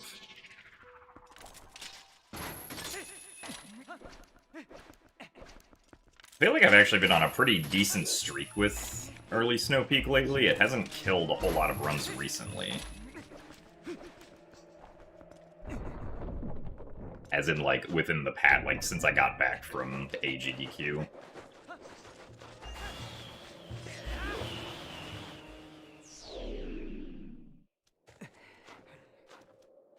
I definitely think that the setup I do with sliding down on the slope is much better than the setups that we've done previously, since sliding down on the slope actually gives you a consistent angle.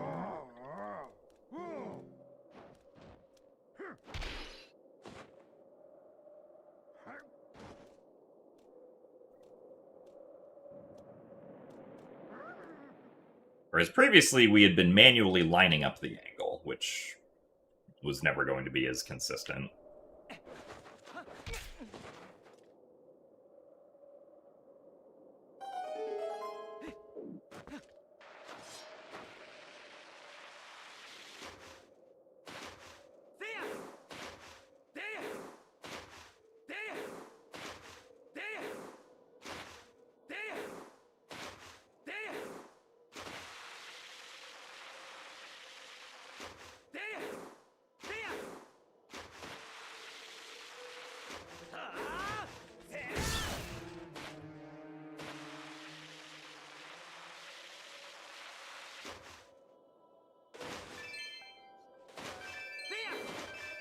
Alright, nice. Got our rupees.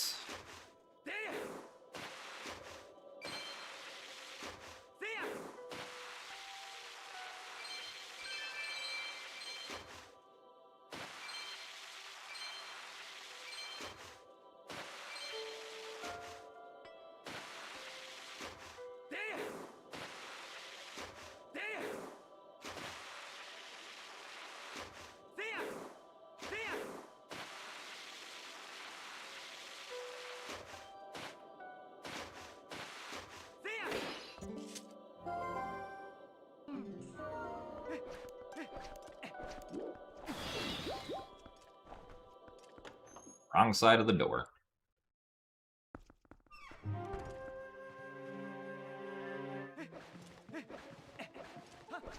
Yeah, I'm pretty sure Yeto wears the saddle on his head because he thought it was cool to wear it on his head. Not because people actually were, like, riding around on him. So thank you very much, Nolo, for the $5 tip. Nice.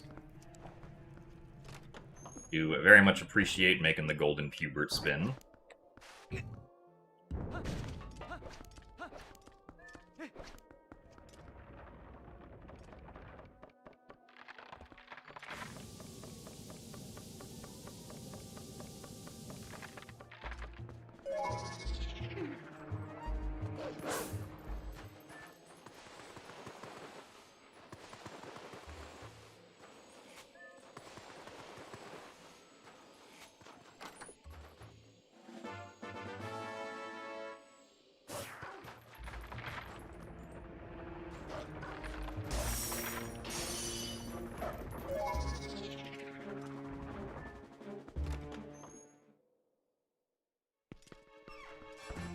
Yeah, let's try to not get hit by Dark Hammer this time.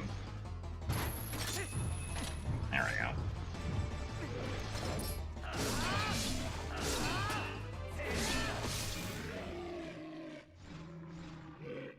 we go. Okay. Pretty decent segment, all things considered.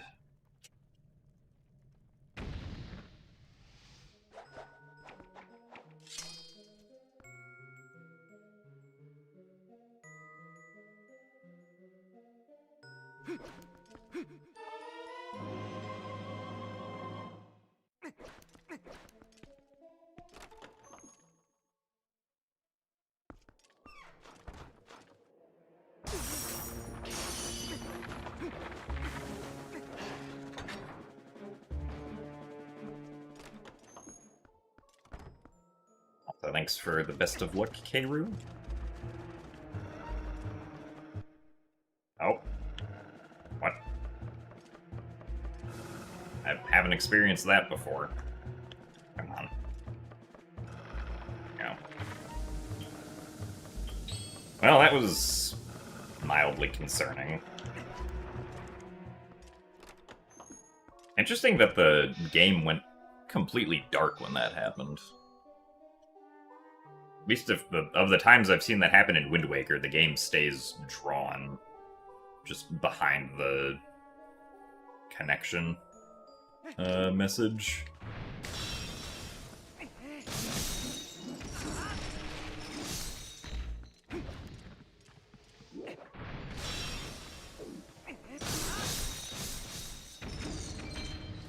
Oh, there's a red rupee. I think it's definitely worthwhile to take that.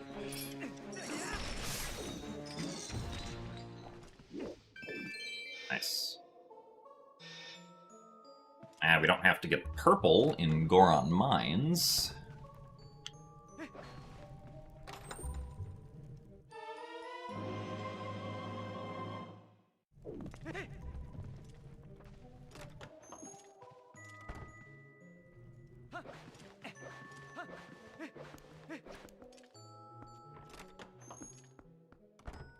Yeah, the side hop there skips the rupee text.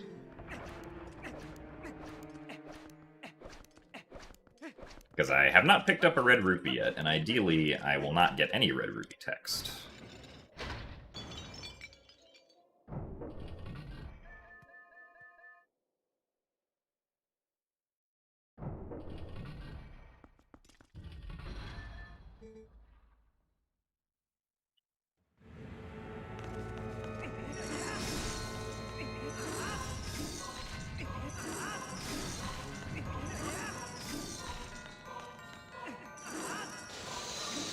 Darn it, that was too early.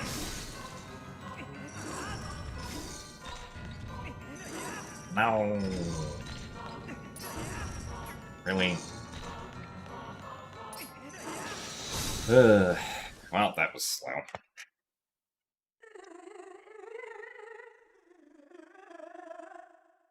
Yeah, I mean, it's not a huge deal if you get the rupee text, because, like,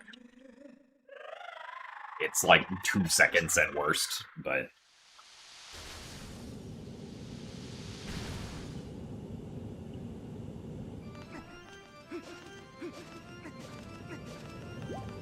What's my least favorite Zelda game?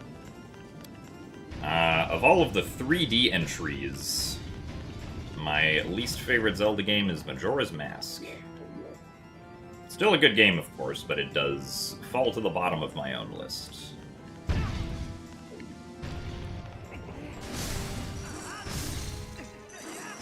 Okay.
Look into eyes of Yeto. Their true beauty.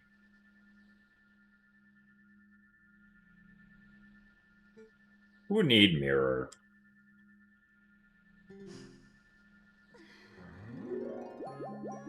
Would I rank MM3D higher than MM? Actually, yeah. I do rank, like, if I'm considering... I mean, in, like, if I'm comparing the games together, I don't usually consider the remakes, but, like, as far as the remakes go, I do think that MM3D is better than MM, solely because MM3D does not have as much input delay, and the controls feel much better to use. Whereas on the original N64, the controls are significantly wonkier, and the camera is significantly worse.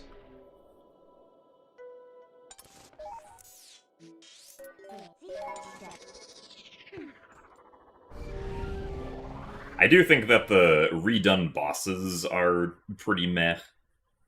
Like, I do think that the original bosses are better, but as far as, like, actually playing the game and enjoying playing it, I do significantly prefer the 3DS remake.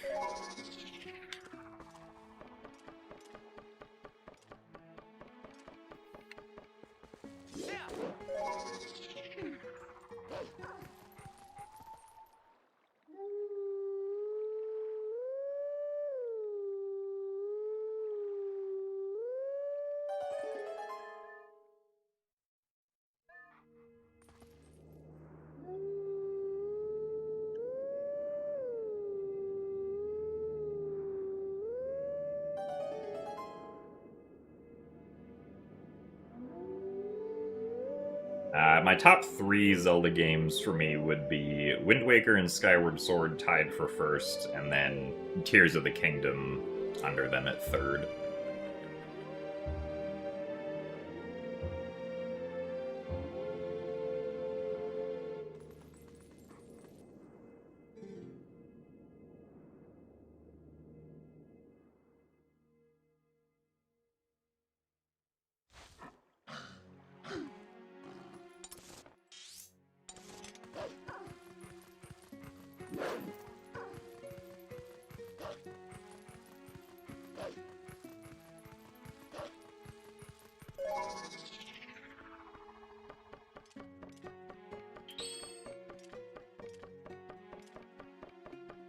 Why doesn't Yetta have arms?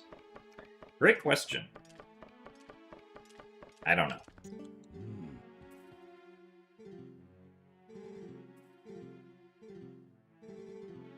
So thanks for the good luck, Silver Skinner. This run's been alright. Lake Bed was a little weird.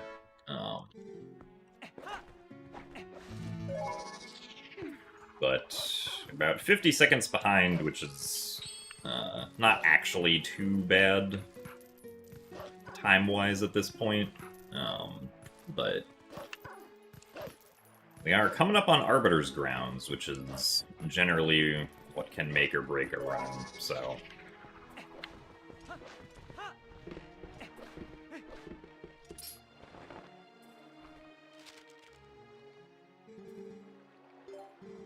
Early Snow Peak was good. We got it pretty much first try.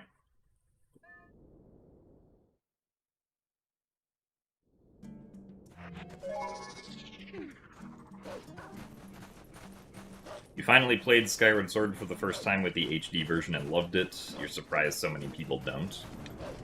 I mean, I think there are very, like, valid reasons to not like Skyward Sword. Like, obviously, motion controls aren't going to be for everyone. They are very much for me, right? I love motion controls, but...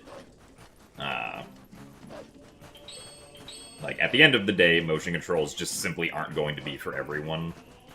So, some people don't like Skyward Sword, or at least don't like the Wii version, because, like, there is no alternate control scheme. You have to use motion controls. The game is also very strictly linear, and, like, some people don't like how extremely strictly linear it is. Fi also talks to you quite a lot, and, like, can oftentimes tell you information that you already know.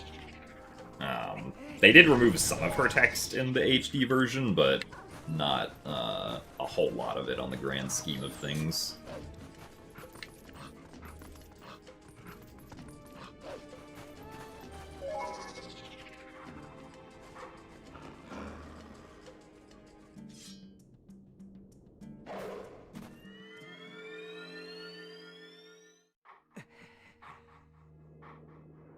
At least for speedrunning Skyward Sword HD, motion controls are faster than button controls. Because specifically, you can't quick draw the bow unless you're using motion controls. So that means that you don't get, like, instantly precise bow shots without motion controls. And you also can't do the fastest version of Spiral Charge skip if you're using button controls, because you don't have as much freedom of movement when diving with button controls that you do with motion controls, and you need that extra freedom of movement to do a precise dive for the fastest version of Spiral Charge skip.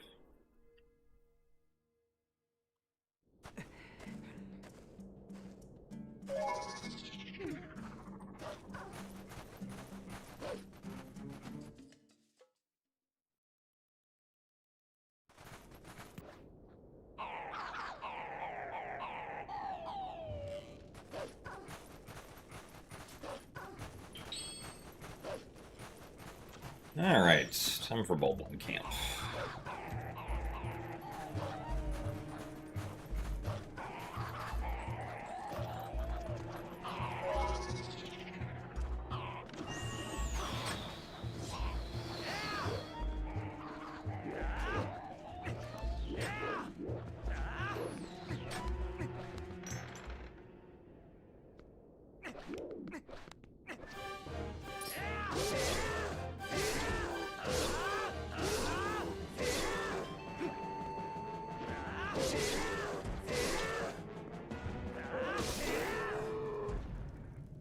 Okay, pretty nice.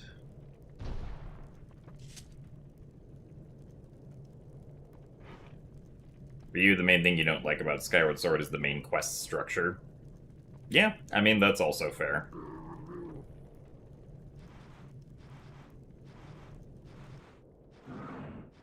Like, the game does have you revisiting areas quite a bit. At least compared to previous Zelda games. Even if the areas have new twists on them, they are still the same area.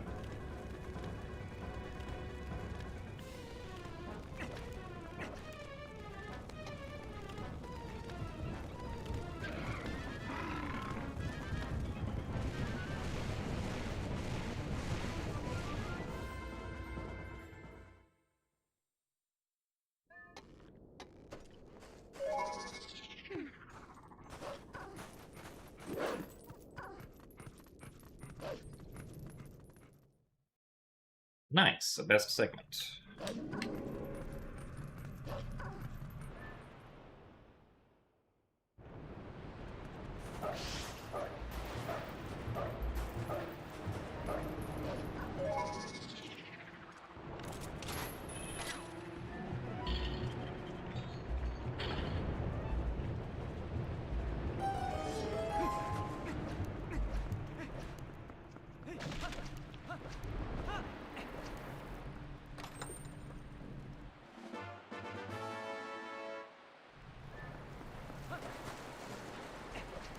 Also, yeah, I get you.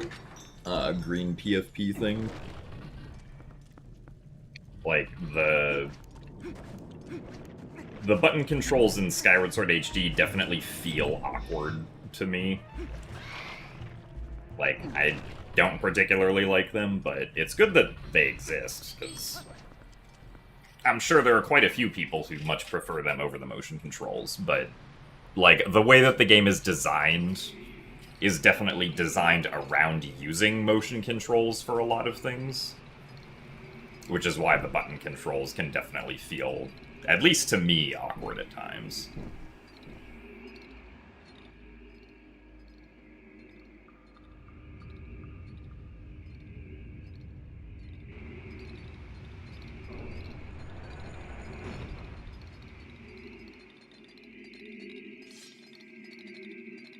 Alright, let's see how good we can do Hogate Skip this time. See if we can do what we did yesterday, except not just randomly click back in bounds when trying to throw the boomerang. Because aside from that, yesterday was pretty good. Okay, that's a good start. Alright, that was very excellent. I'll happily take that. The bubbles are usually not that cooperative. I did not want to get rid of one of those skulls, though. Or I only wanted to get rid of one.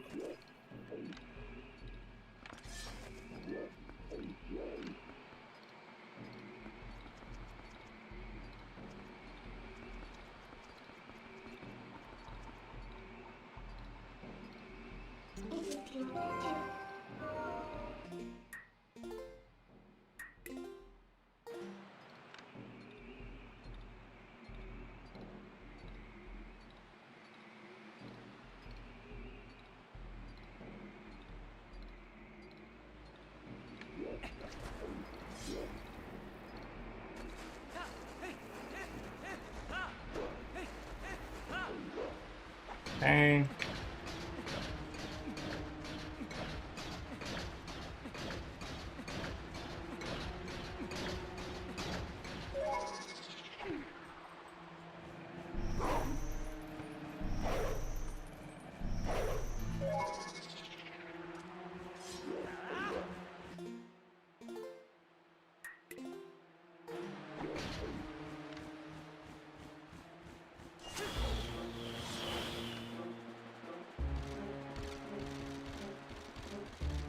Oh, come on.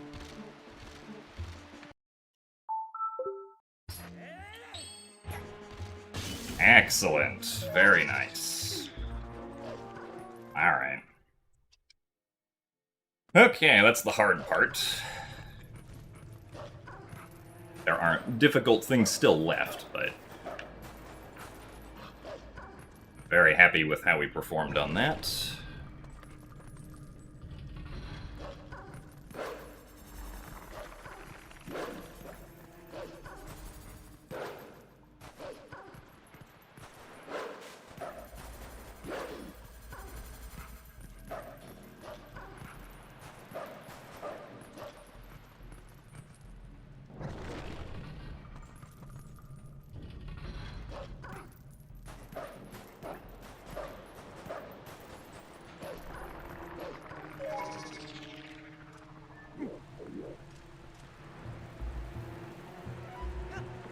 Huh? Okay, well...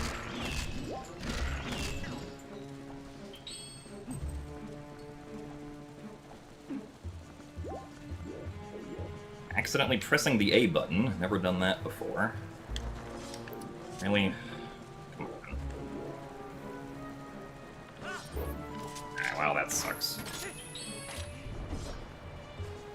Nice. I love not rolling there.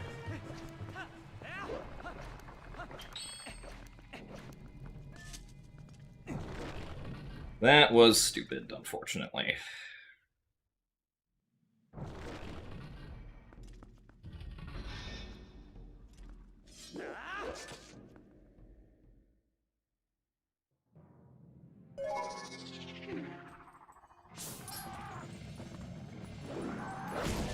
That looked so much harder during the GDQ run this year. Also, I would say that the GameCube version of the trick is actually harder. Oh.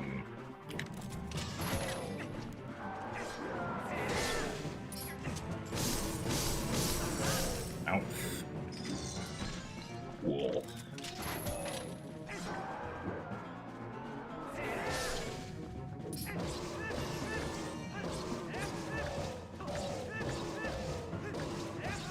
Wow. Unfortunately, we're not really saving time here.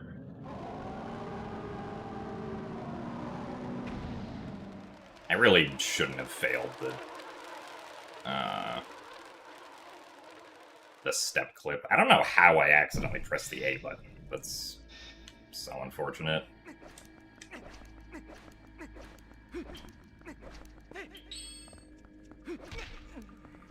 Nice.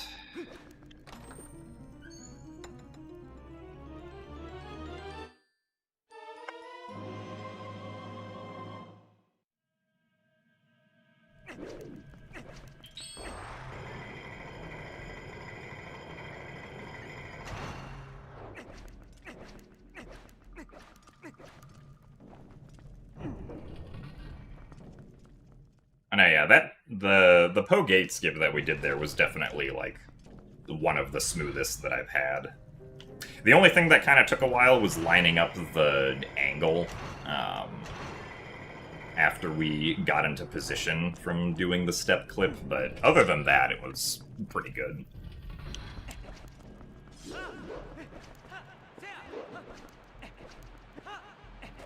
Really? I can't make that jump recently. Not making that jump sucks, because it means that I can't get the fastest cycle on the last set of spinner rails.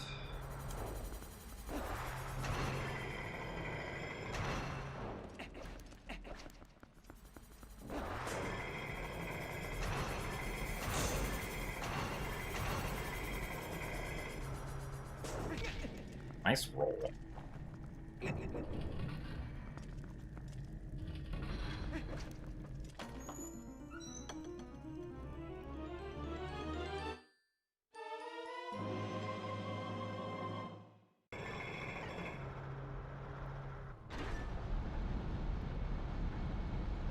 Well, hopefully we can have a good Stallard. At the very least.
So thanks for the best of luck, Snowy Sparkles.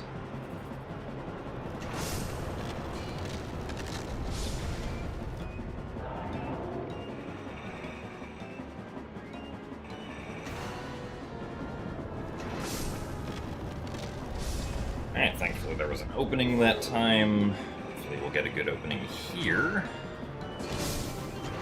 Let's try that again. Really?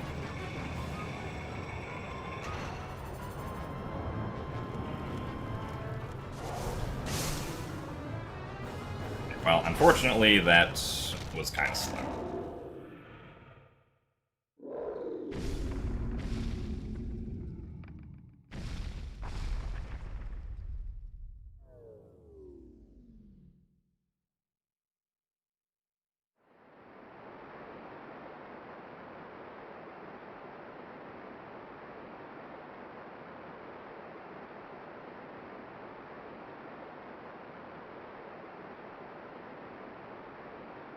I'm not really sure if there was a way I could have gone through the two lines of soldiers at the start that I got at the beginning of the third cycle.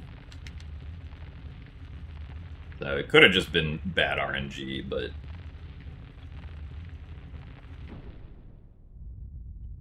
you usually do have to adapt somewhat.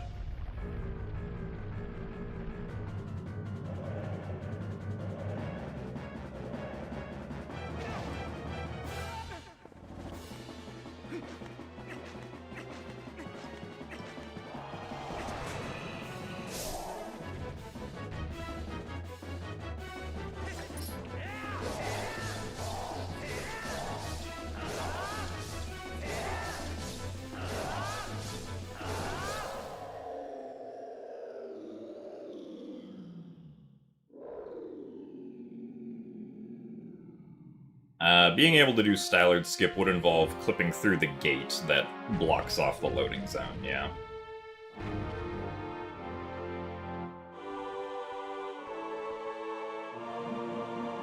But you cannot get to the Phase 2 arena early, you know.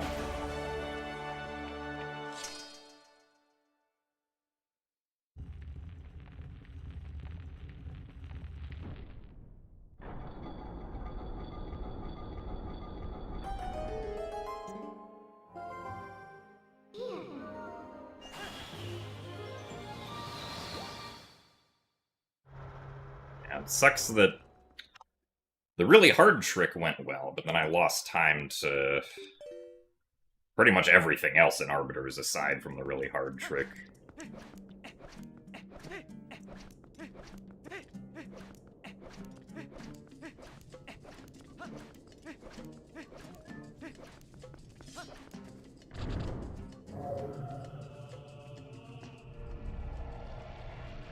So thanks for the good luck, Kaylee.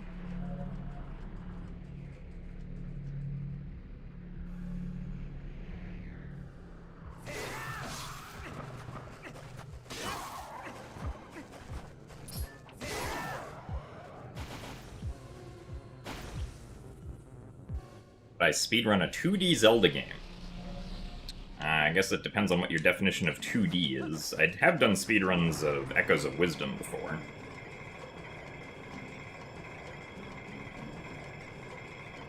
I also learned how to speedrun Link Between Worlds, but never actually did a run of it. That was like over 10 years ago, though.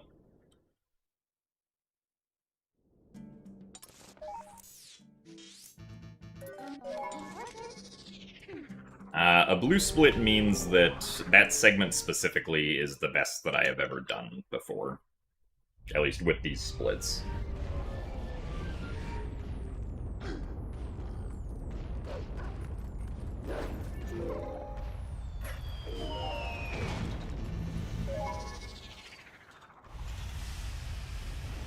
Come on.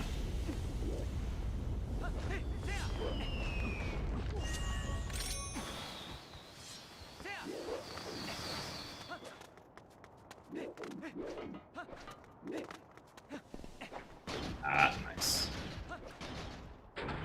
I don't know how I did a backflip there when I was trying to do a side hop.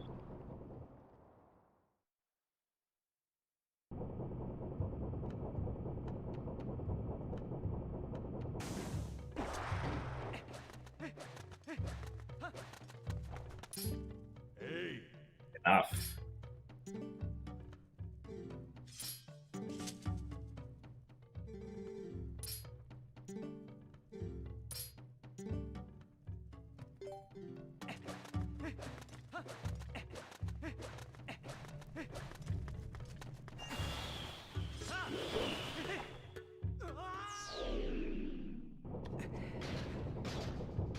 I don't think you can get back up to the center platform in Phase 2 of Stallard.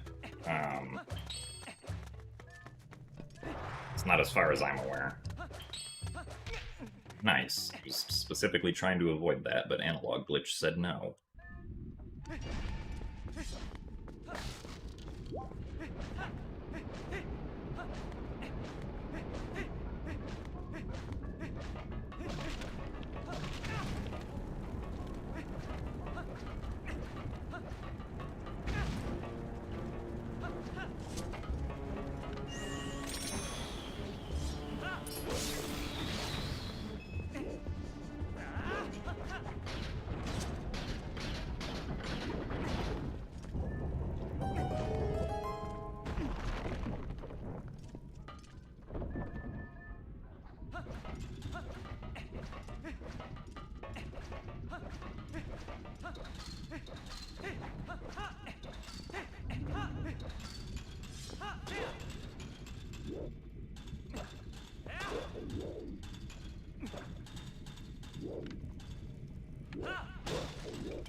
Really? Alright, well, that's also never happened before, so that's cool.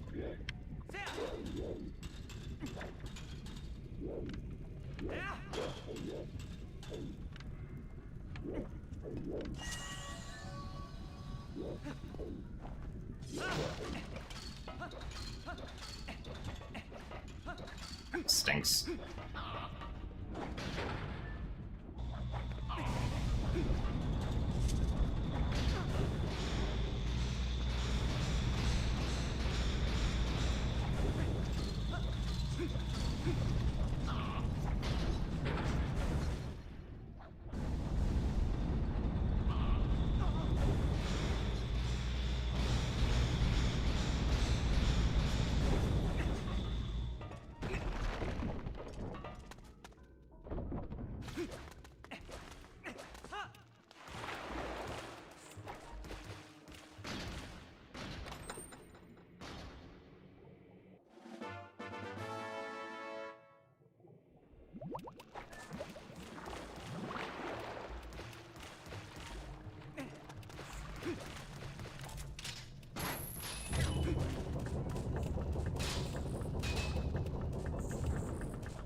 Some of these tricks make you wonder how someone figured that out in the first place. Seems kind of random.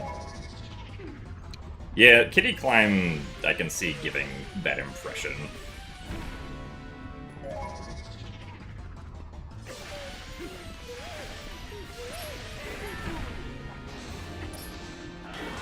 Really? Come on.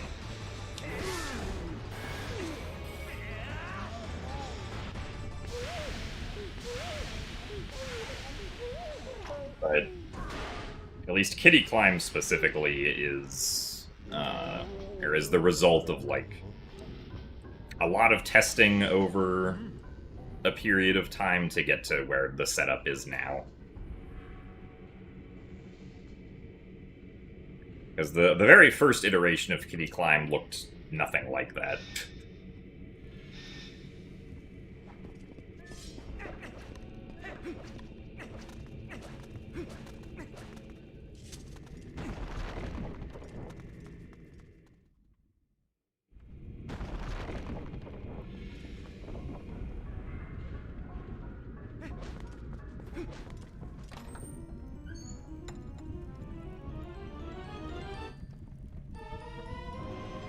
That segment was not great either.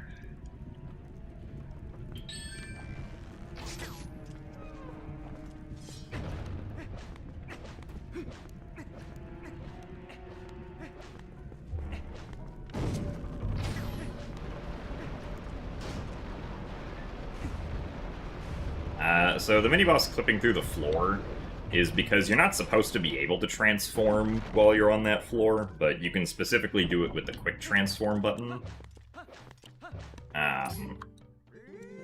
And normally when you transform between human and wolf link... Oh wait, I don't need that, maybe. The game freezes most actors so that nothing weird happens, but... while you're transforming, the game doesn't want to freeze the floor, but it freezes the mini-boss, so now the floor is only reacting to Link being on it, because it's like a dynamic floor, right, that shifts and changes depending on where the weight is distributed. So because now the floor is only reacting to Link, it clips above the mini-boss's feet, and so the mini-boss falls through once the quick transform is over. And the mini-boss is now getting updated again.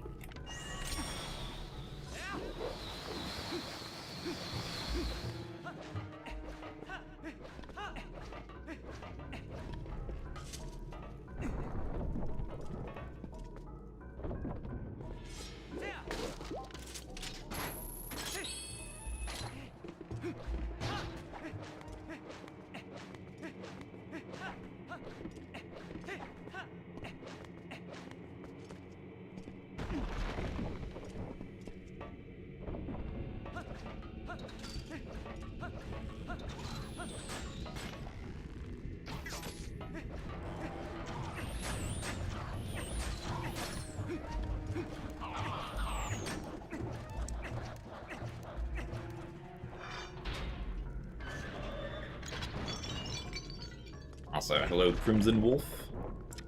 I am doing well.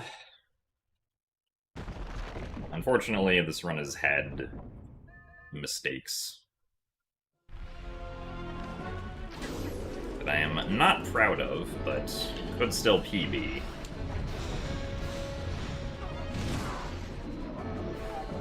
I also have to remember to get the red ruby before fire.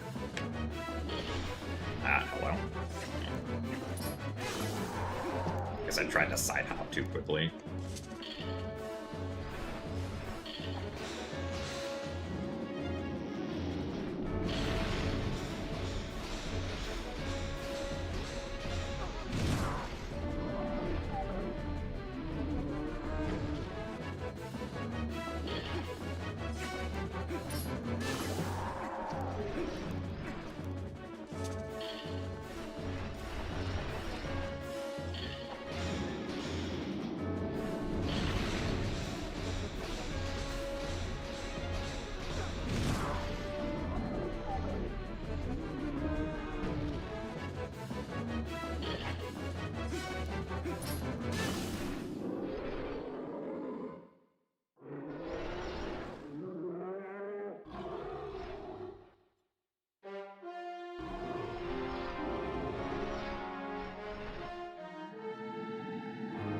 As a kid, you assumed the iron boots wouldn't magnetize on the brick part of the arena.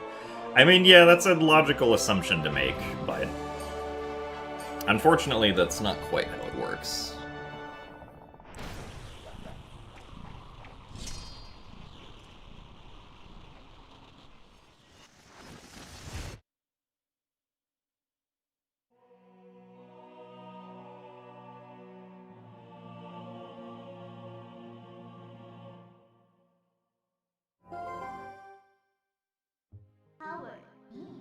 Howard.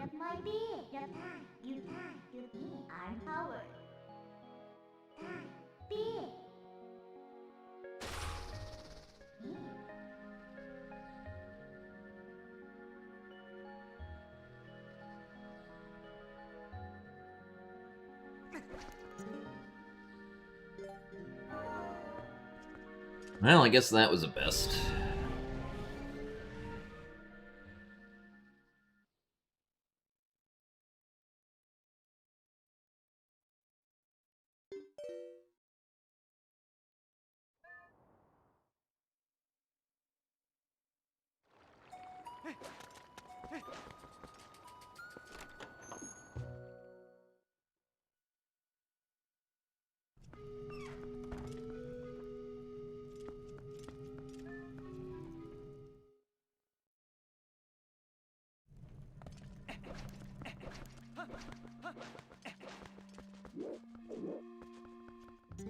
Ah, that's not gonna work.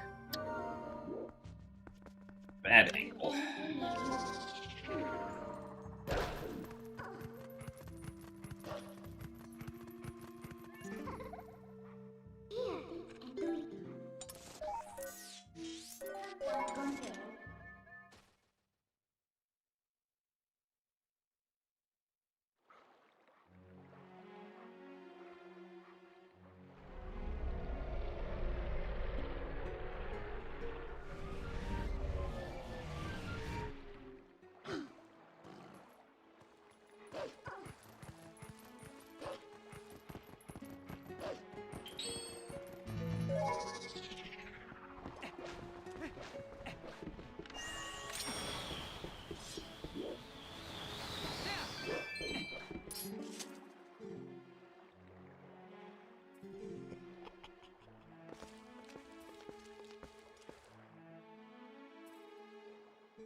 We had to collect that extra red rupee because we didn't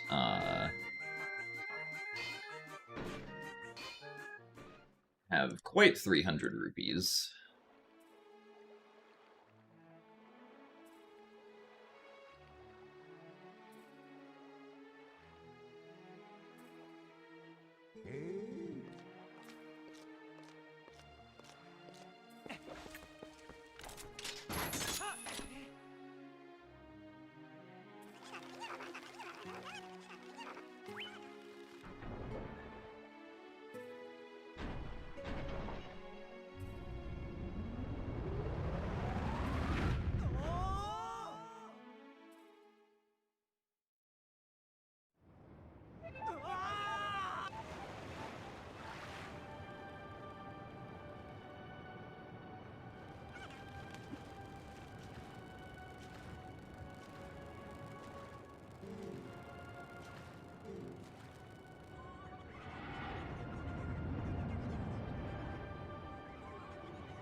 Thank you very much, Ethernet Boys, for the 73 months at Tier 1. That is a lot of months at Tier 1, so thank you very much for the continued support. I don't know why I did 4 rolls there, I don't normally do that.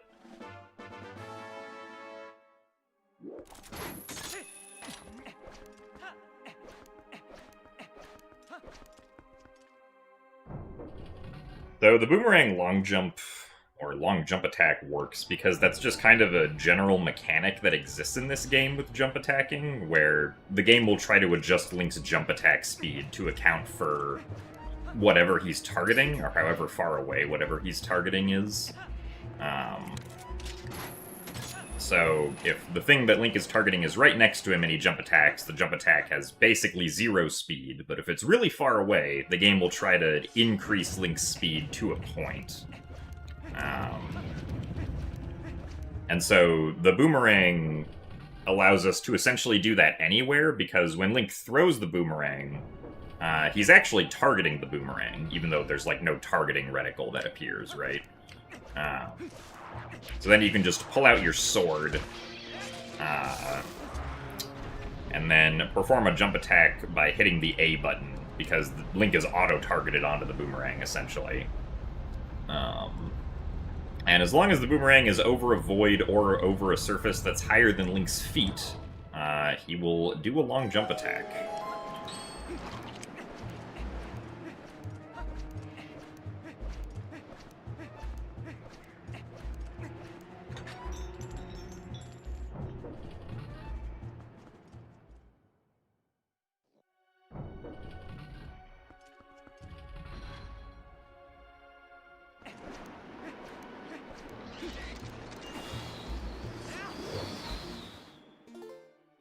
Thanks. No, I didn't want to do that.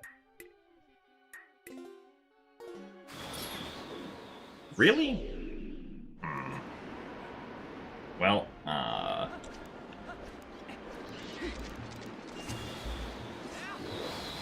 that's unfortunate. Don't think that's a mistake I've made in a very long time.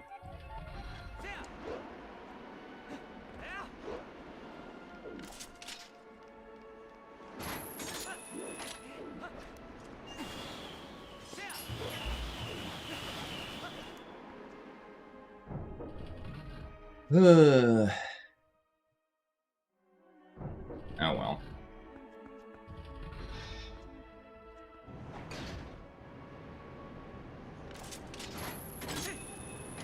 It's the most difficult glitch to pull off in this speedrun. That would either be early Snow Peak or Pogate Skip. Not really sure which one of them would be considered harder, because they're very different from each other.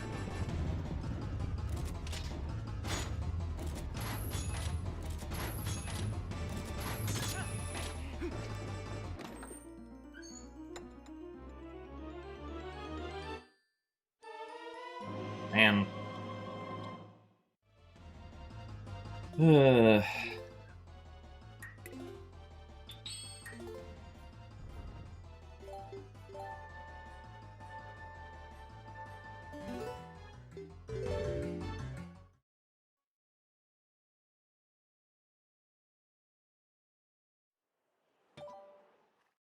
What do the colors on the splits mean? So, if the split is red, that means I am behind my PB when I split for that segment. If the split is green, that means that I am ahead of my PB when I split for that segment. And if the split is blue, which supersedes both red and green, it means that that segment is the best I have ever performed it.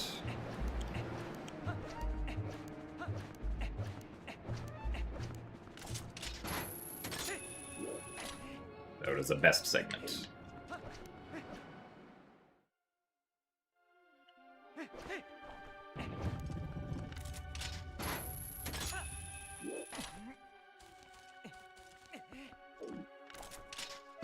I mispronounced bool? Oh, my bad. Yeah, a bool segment.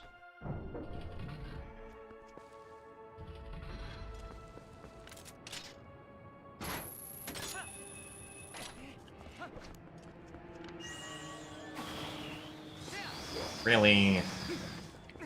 Bro.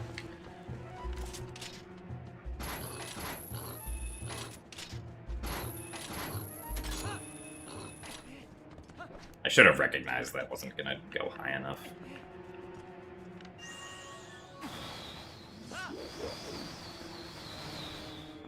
Door.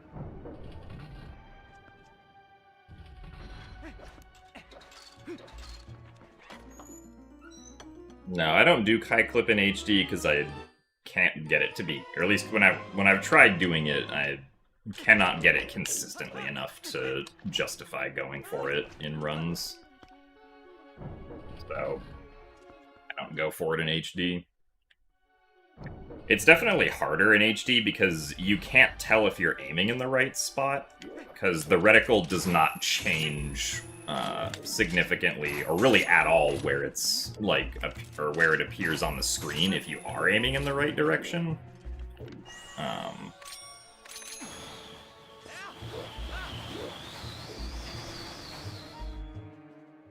So it's, at least in my experience with trying it, much harder because of that.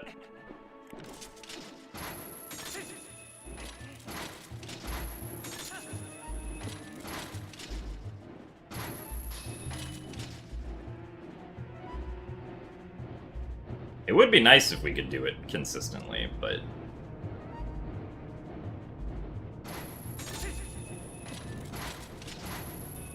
No...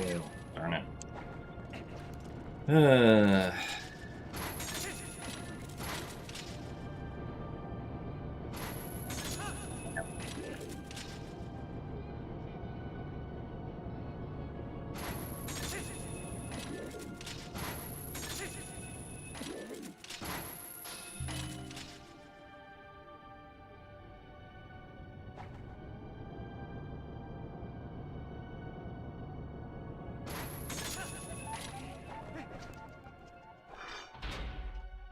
Well, we're losing like 20 seconds here at least.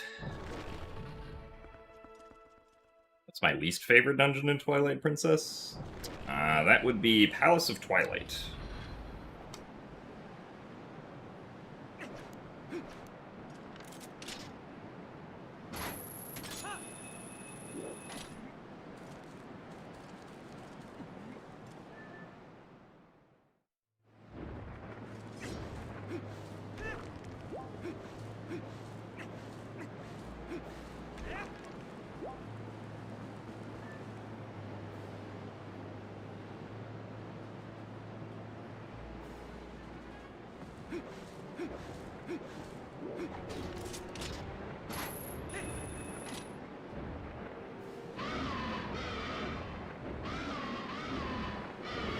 Also, hello, Sneaky.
Also, thanks for the good luck, apes.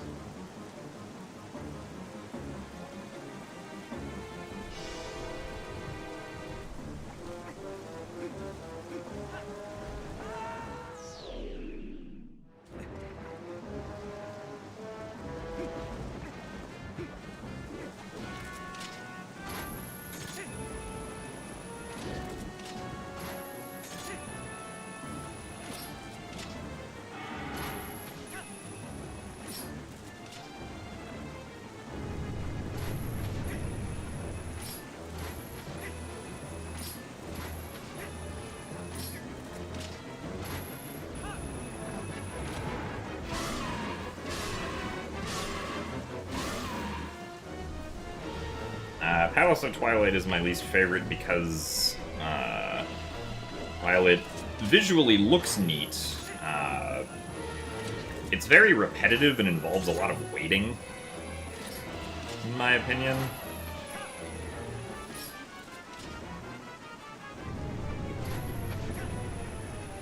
Every single room is just spawn the small key chest, basically.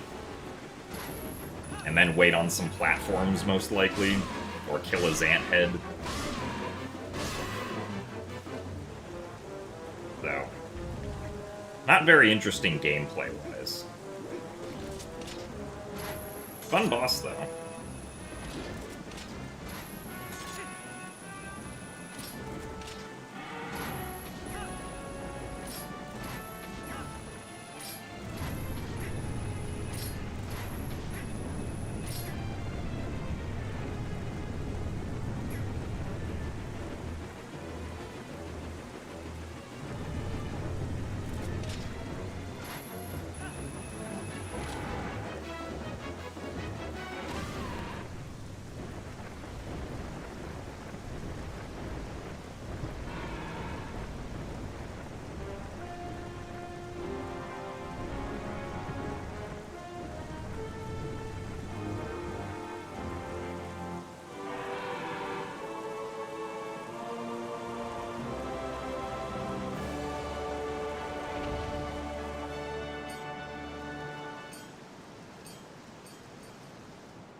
I've always played through Zelda games casually before learning to speedrun them. Unless it's a remake. Like, if it's a remake of a game that I already know, then...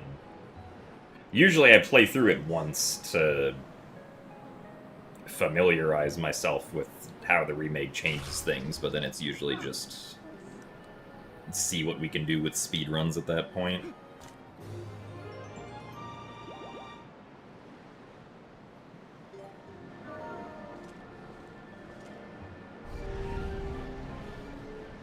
My favorite boss in Twilight Princess is Blizzetta.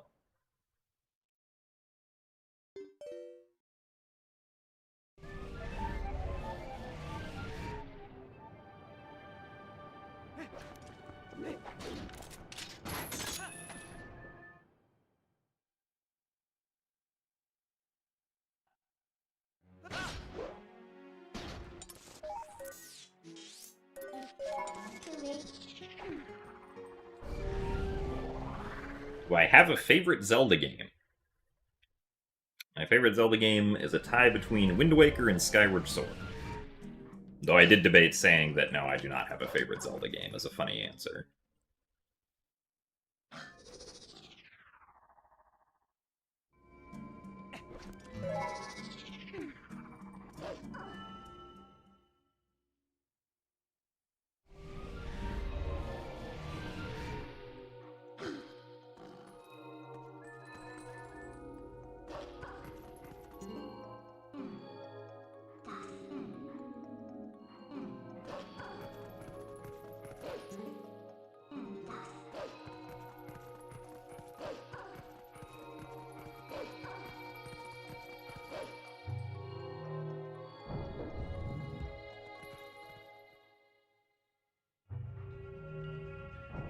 Do I think I can ever go back to playing TP normally?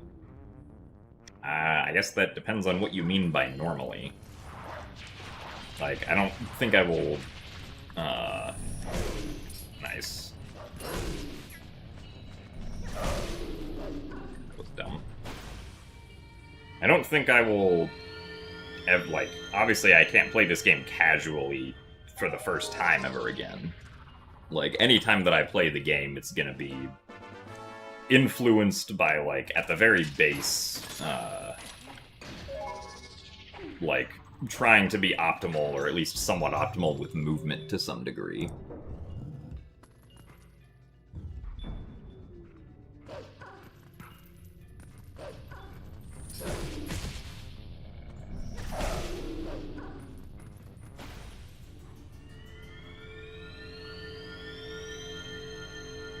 So thanks for the good luck, Emmanuel Mendoza. What's the hardest Zelda game to speedrun? Depends on who you ask. In my opinion, the hardest one is N64 Majora's Mask, because I find the controls in that game to not be as good as the controls in... or at least, I don't find the controls in that game to be easy to get used to. Just personally.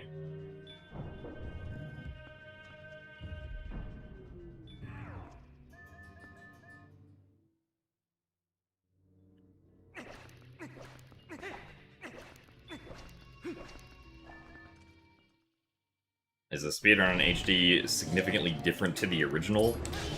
At the beginning of the run, yes. The later into the run that you get, the less different it becomes. Like, the strategies that we use in Palace of Twilight are pretty much the exact same as the original.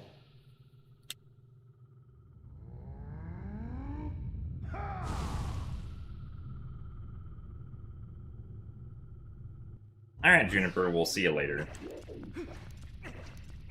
Thanks for watching today. That was weird.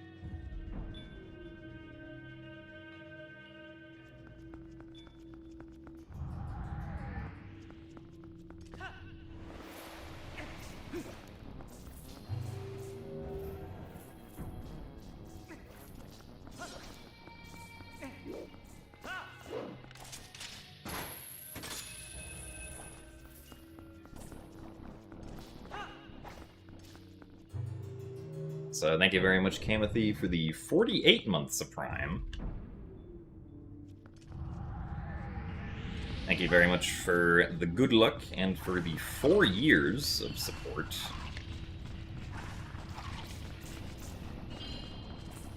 And I mean, this run still has like an hour left, so... still quite a lot of run to do.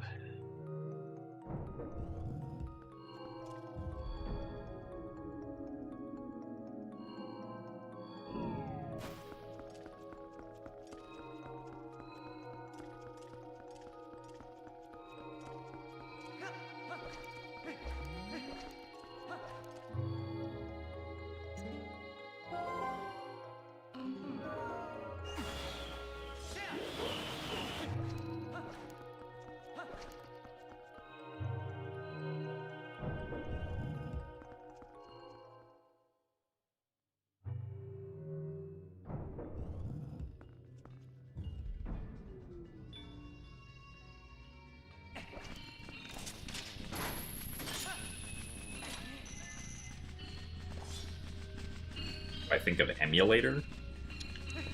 Probably depends on the emulator.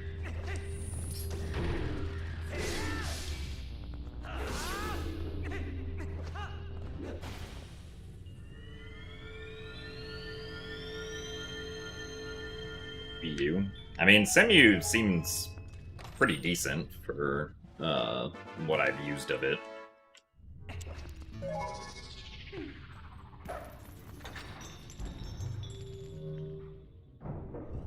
Thoughts on this run? This run specifically has had quite a few mistakes, unfortunately.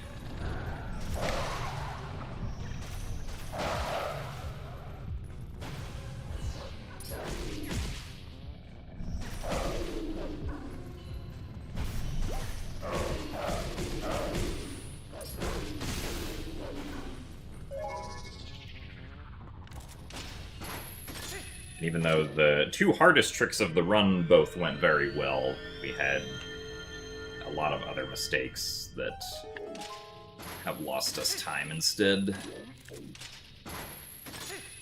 I am surprised that worked. Did not think it was going to.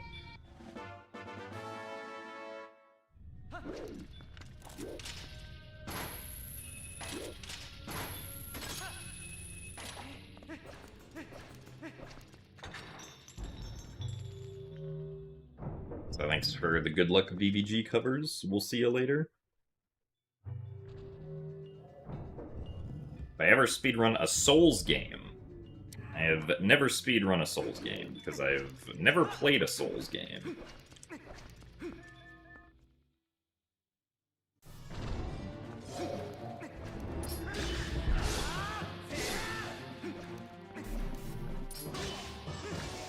Really? Why do I keep on messing up quick spins with Zamp specifically?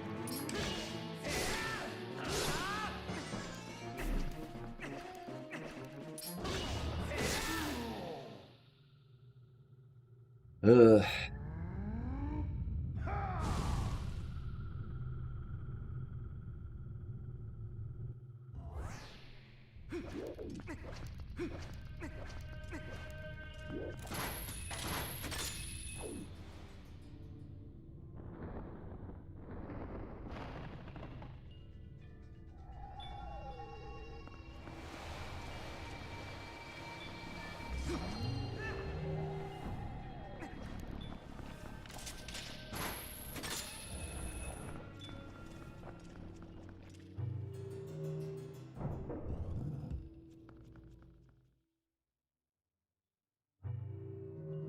Thanks for the good luck, Rudinu Kusu.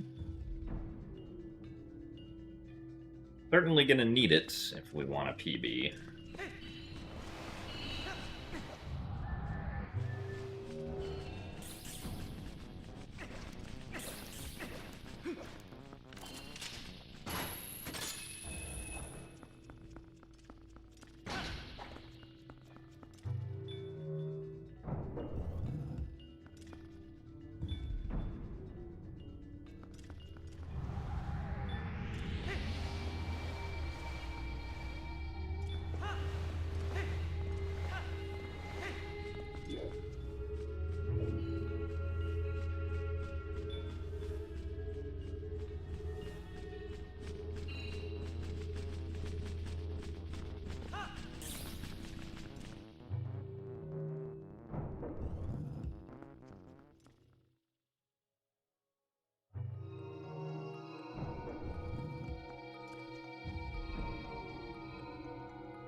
Another run after this?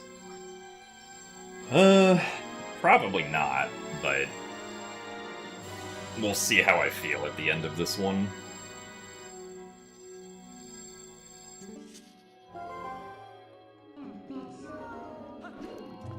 Do I have any rando races planned? Yes, both tomorrow and Saturday will feature randomizer races on stream. Tomorrow we'll be doing Skyward Sword Randomizer, racing against my next opponent for the Season 4 tournament, Whale Fins. And then on Saturday I'll be doing a Wind Waker Multi-World Archipelago race. The Wind Waker Multi-Worlds Randomizer tournament.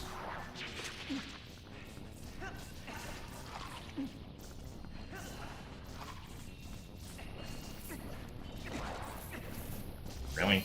Ow, it just took a while.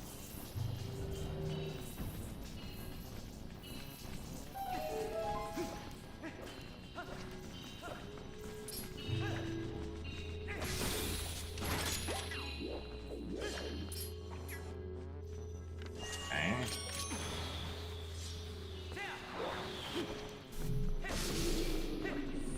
Oh, come on.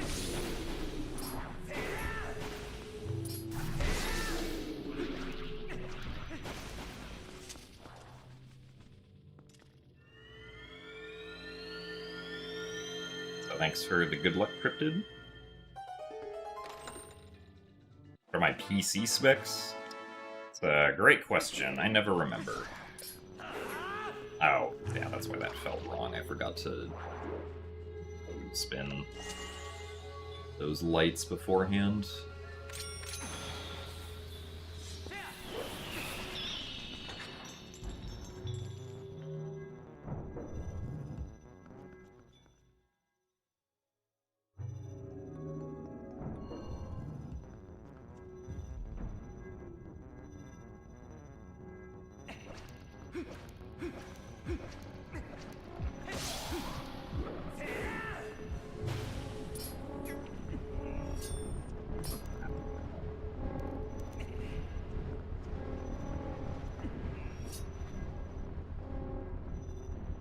We have an Intel Core i7 14700K.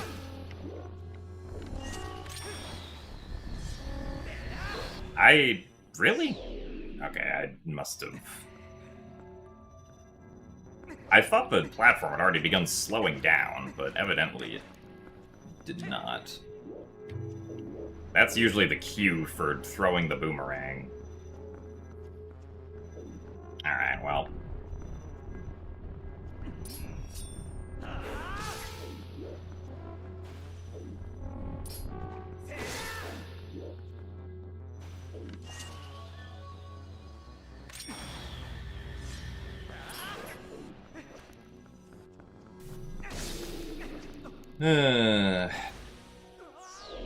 Anyway, I also have 96 gigabytes of RAM, and I think the graphics card is a 470 Ti.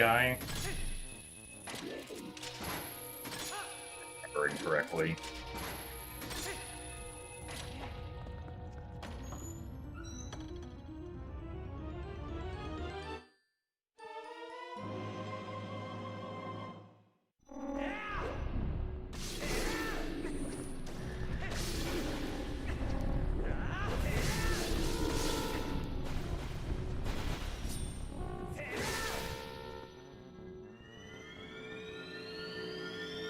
I do not simulate entire universes in my rig, no.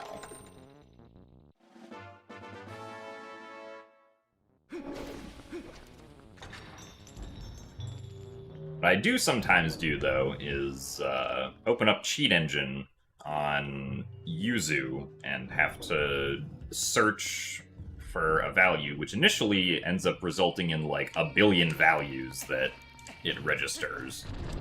So... that's where the 96 gigabytes of RAM come in handy.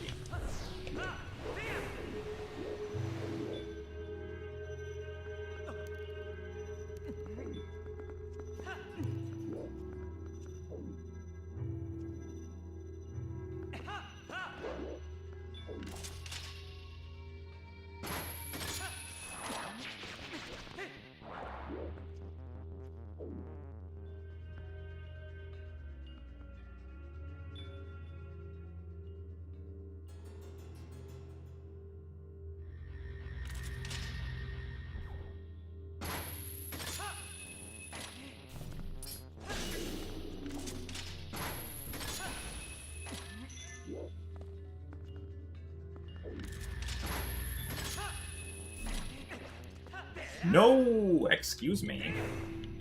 Yeah, well, that was stupid. Oh, I guess we didn't land on the platform. Ah, well, this run can't PB anymore.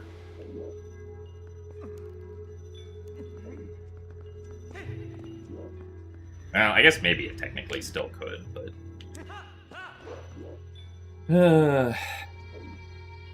I am sad.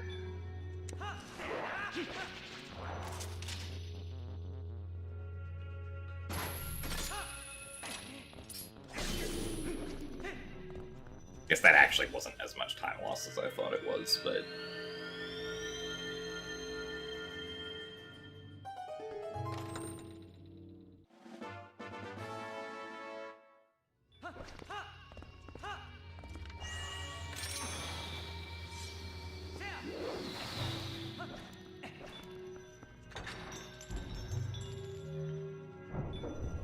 Actually, I guess with the void out in the previous room, this is actually quite a bad segment.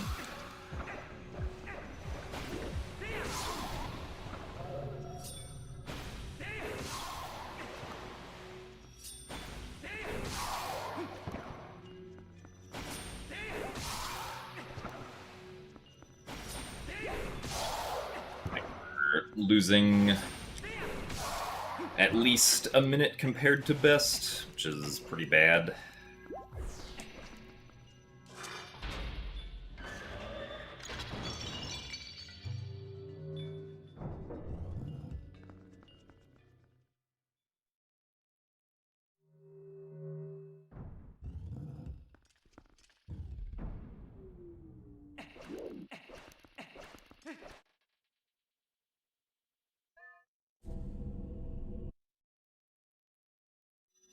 You're sad. Can I say something to brighten your day?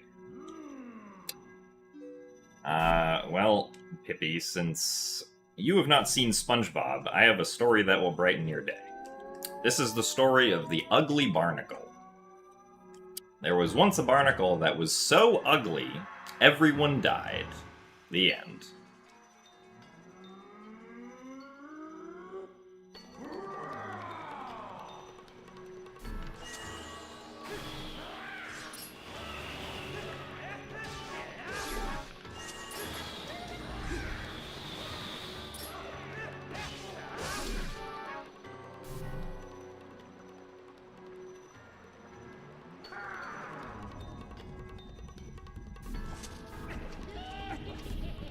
Go away. Really? How is this the second time I've done that?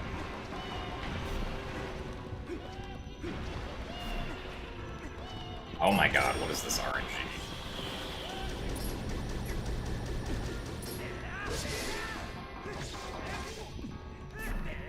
And yeah, I missed.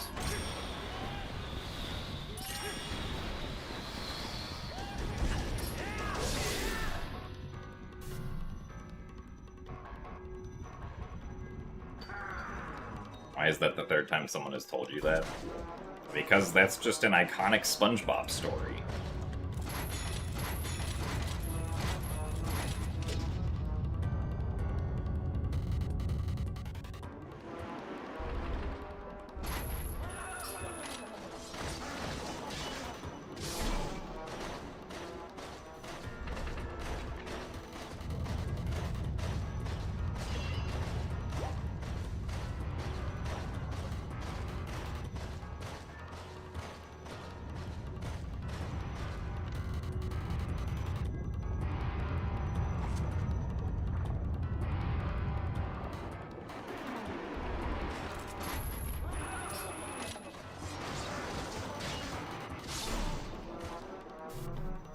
I wish the Master Sword would keep its power-up outside the Palace of Twilight.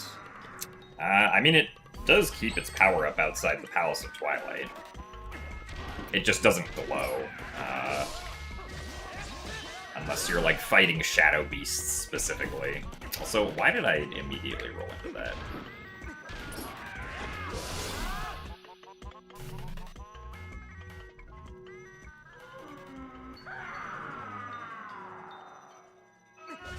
But, like, if you pay attention to the sword when we fight the Shadow Beasts in Sacred Grove in this run, it does actually, like, light up with the lighting effect from Palace of Twilight. Specifically when fighting the Shadow Beasts.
Darn it.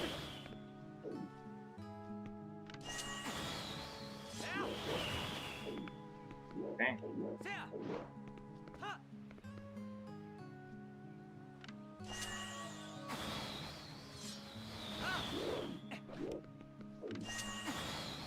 Slow at the start, but that's fine.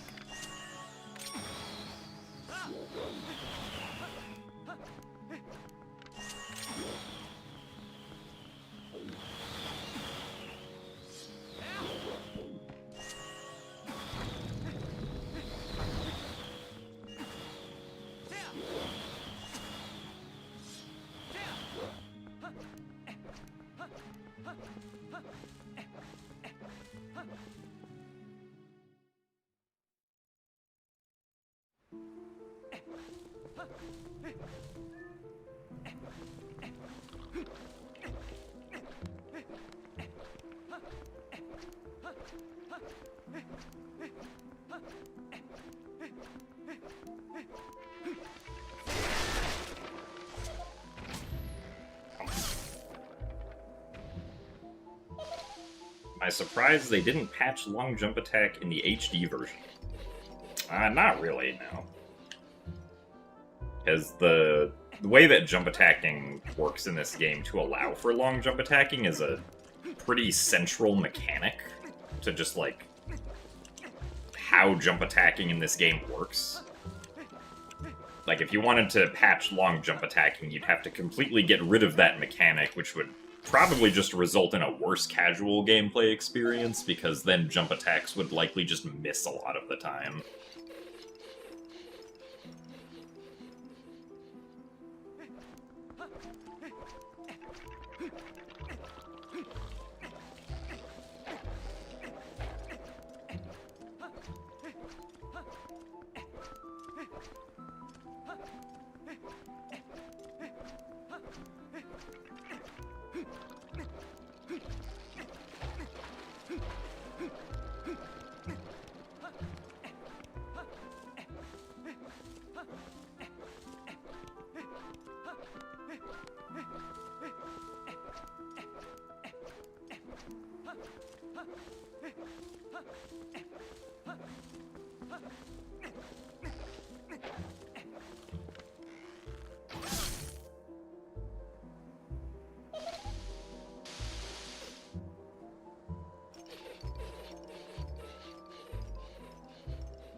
Come on.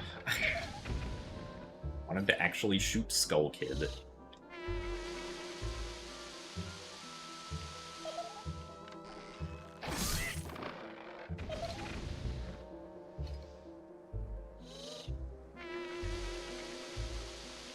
Oh yeah, I'd run 100% again. But I would probably want to wait until either a significant new time save is found, or ISA 1 skip somehow becomes consistent.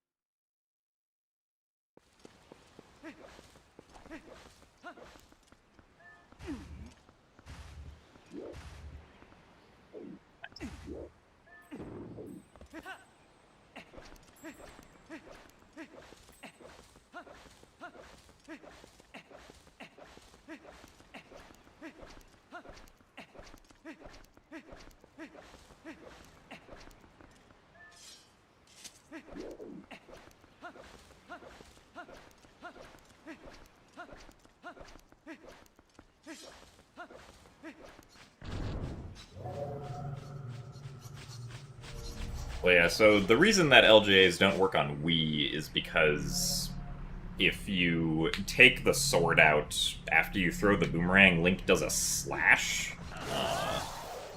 which breaks the target on the boomerang, I believe. And so, like, you can't have your sword out while having a target on the boomerang on Wii, which is why you can't do it on Wii.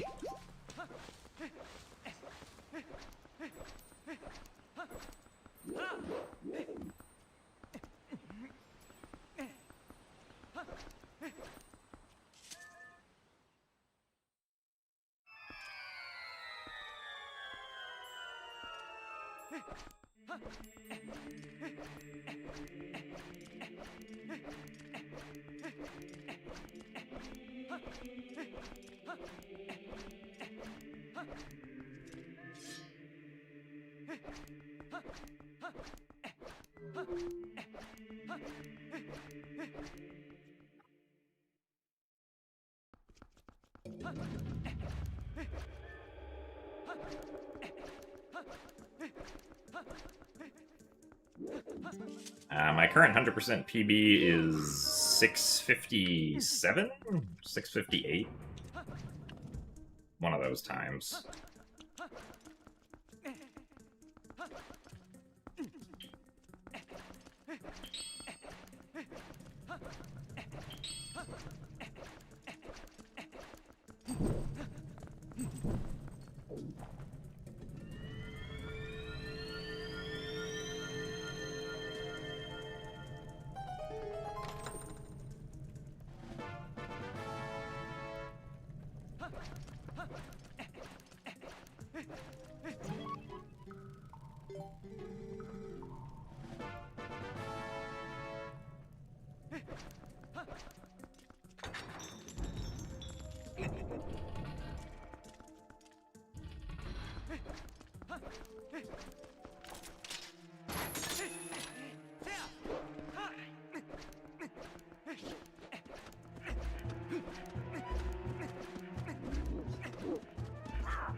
Alright, Crimson Wolf, we'll see you later.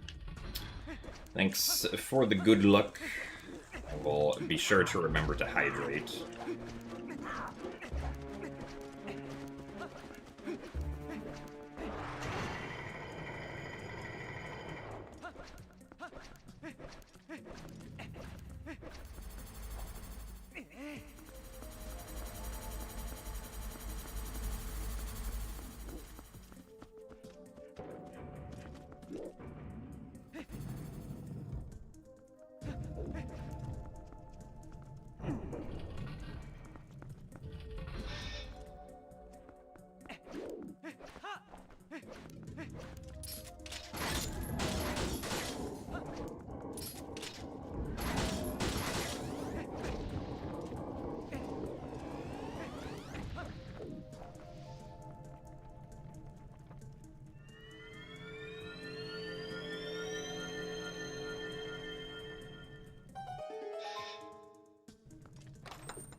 What happens if you stand inside the chest as it spawns? Then you just get pushed up by the chest collision as it spawns in. So Link ends up standing on top of the chest afterwards.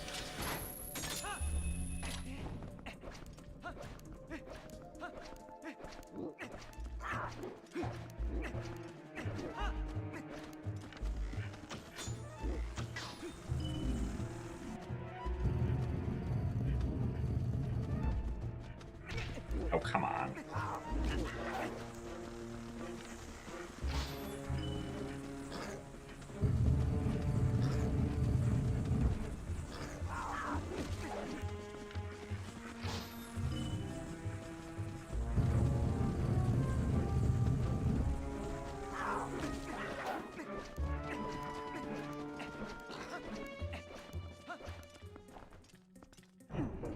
Also, thanks for the good luck sledging.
I think Link Between Worlds is very good.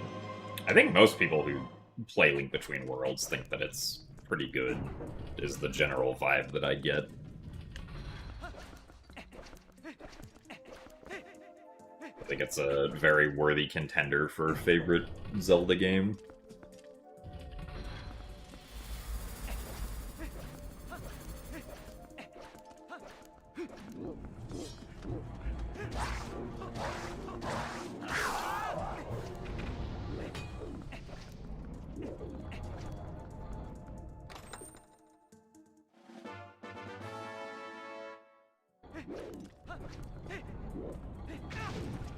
Really? I thought Link would shield and not get hit. Evidently, I was wrong.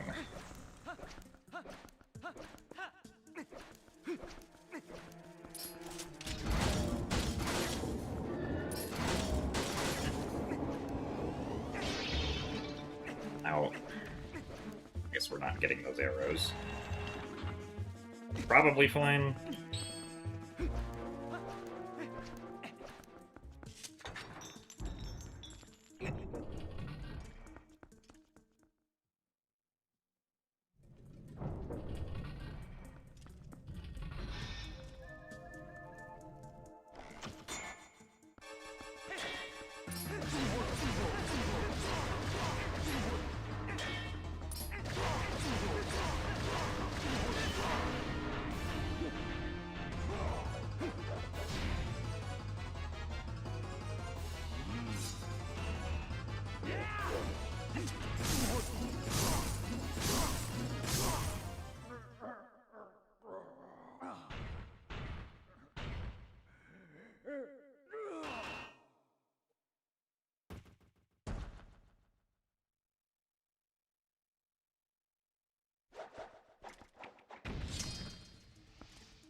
So thanks for the good luck extras.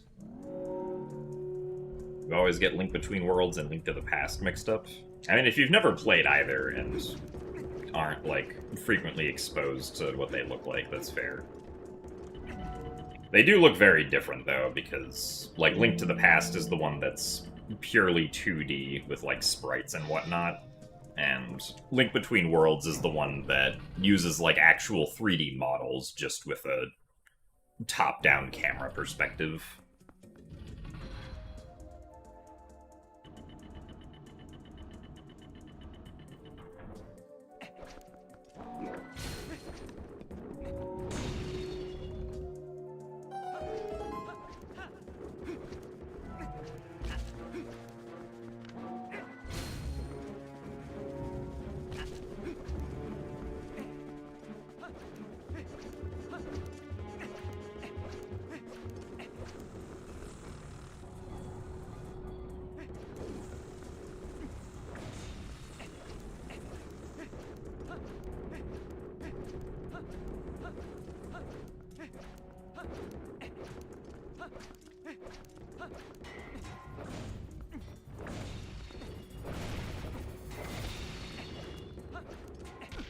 Oh, come on.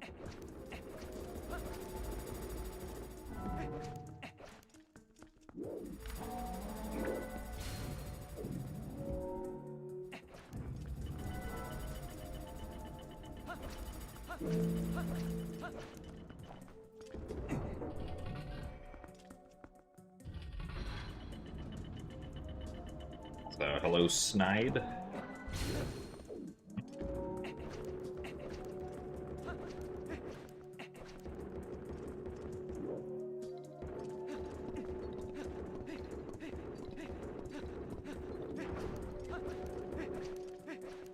Come to nearly the end of the run.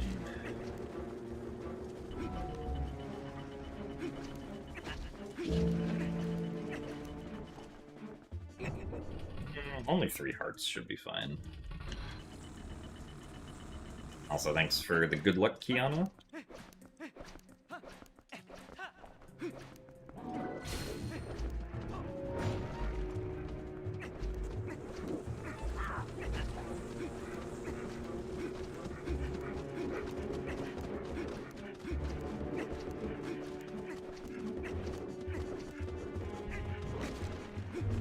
I guess that works.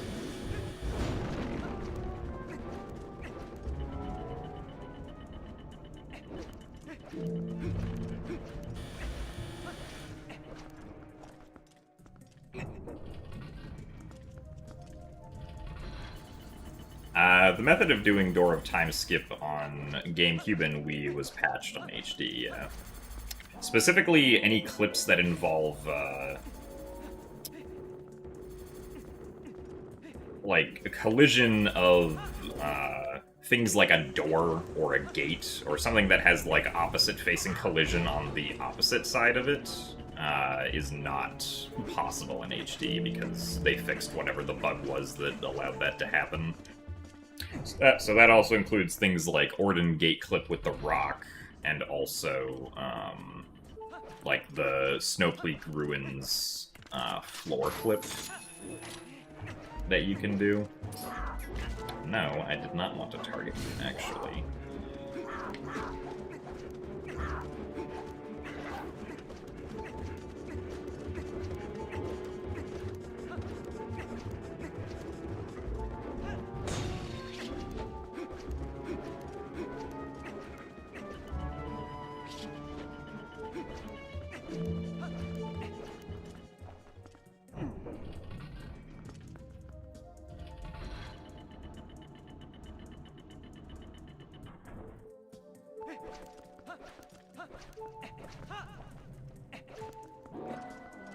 What? Why did he throw it downwards?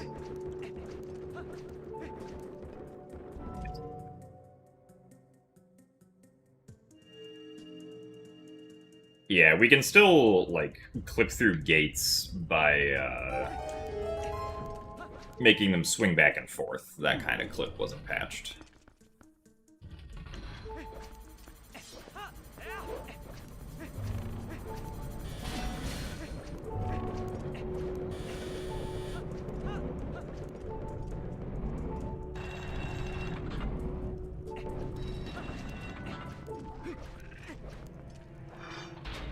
So that's how we do Orden Gate clip in HD, is we put opponent next to it and then bonk into it facing a specific way so that hopefully we clip through it.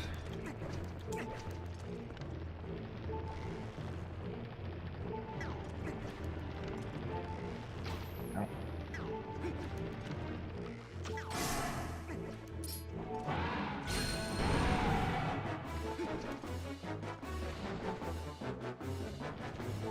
Ow, darn it. She didn't go the direction I wanted her to go. But we did get the music glitch, so that's neat, I guess.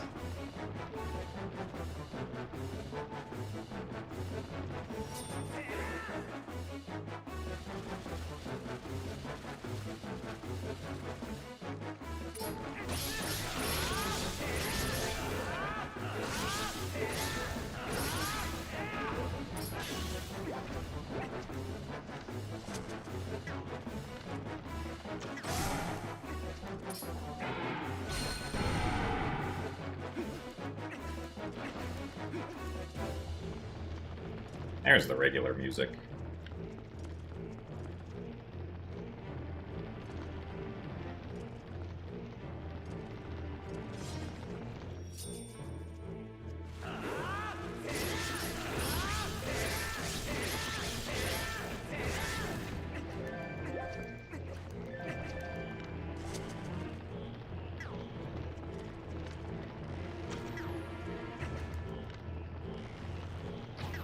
No.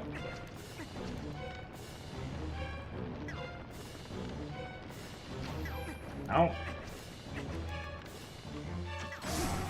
Nice.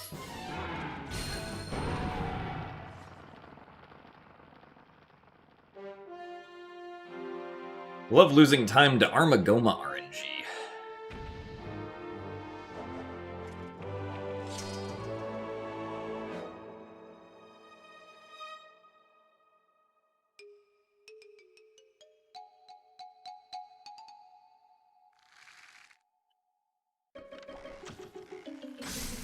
Oh, come on.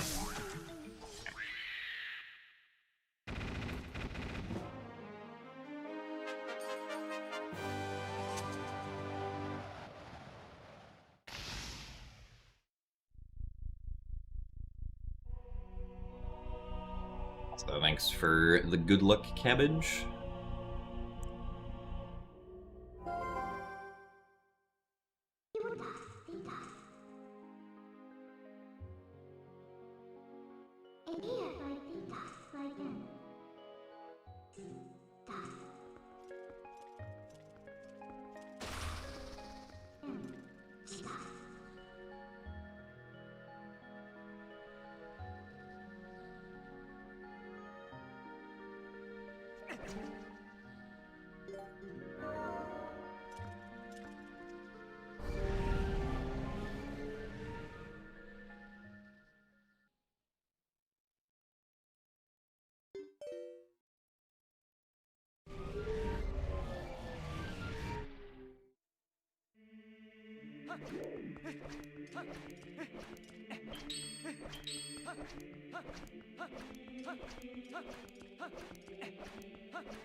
Alright, to the last dungeon.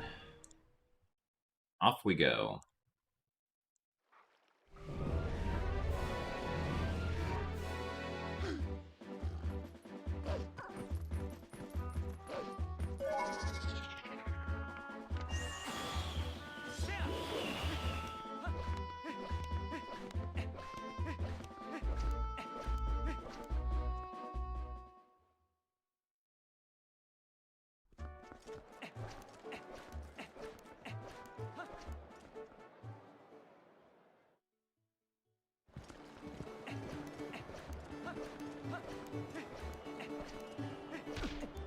Oh, come on.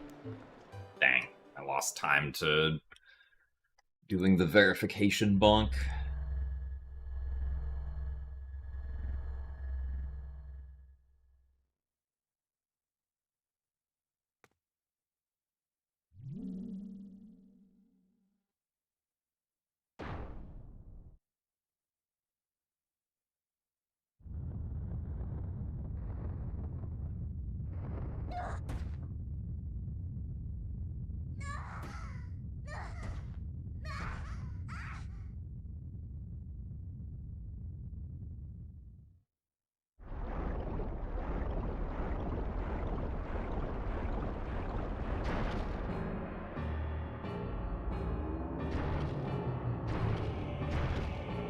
You miss our bonk counting. Yeah, F-Tab was cool. Or is cool, not was, but... I don't think he watches the streams anymore. Otherwise, he would be tallying all the bonks.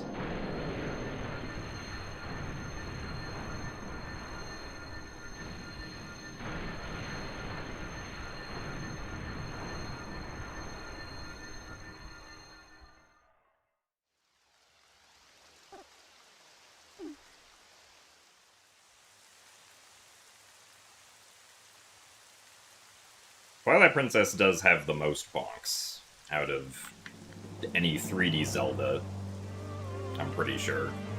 Or at least of speedrunning.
I think that Moon Boots is possible on GameCube.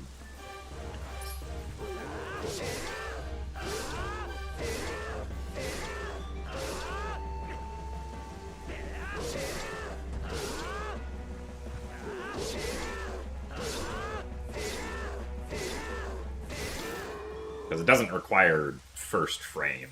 It's pretty lenient.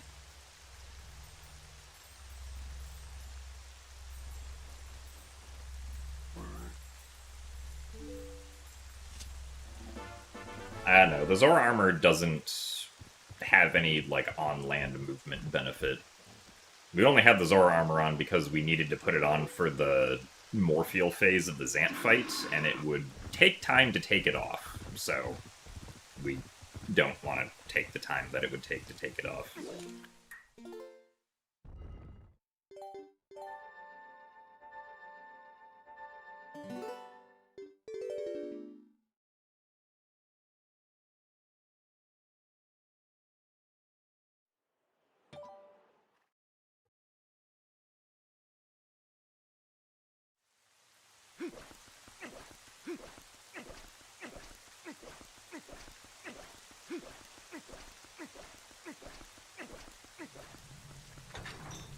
Does the Boblin Danger Lair part play in HD, or is the fight just too fast here? I'm afraid that I don't know what the Boblin Danger Lair is.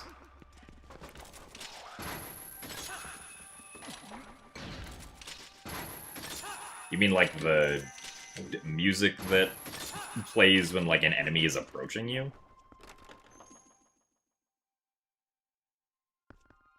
Or are you talking about something else?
I mean, the, like, enemy approaching music does play in this game the same way that it plays in the original.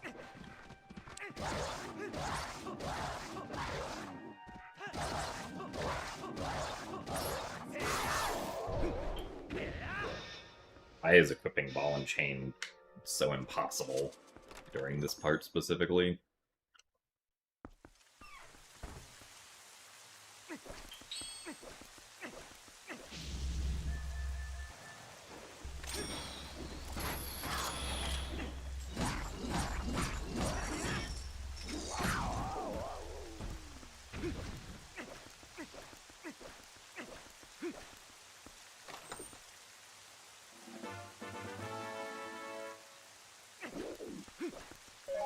Oh, I mean, I guess the enemy approaching music might play if you, like... If you get close enough to the trigger that makes him fall down while the cutscene of the barriers going up is happening. That might be what you're thinking of, but once the fight starts, we don't get that music at all.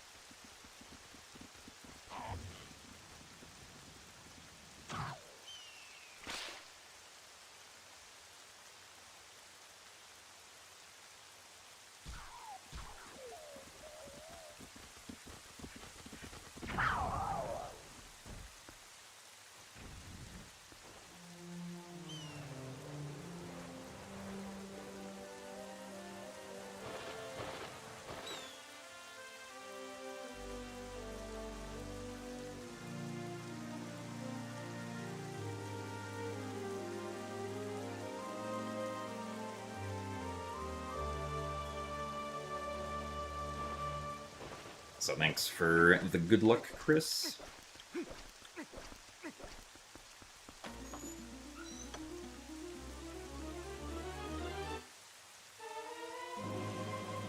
Is YouTube behaving? I'm pretty sure it is, yeah.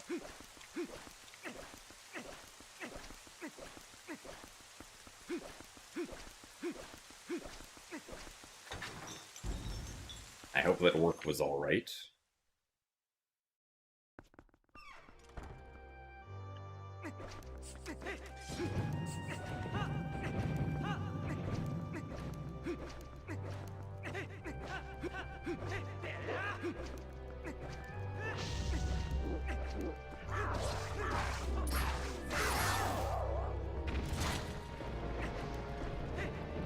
Really?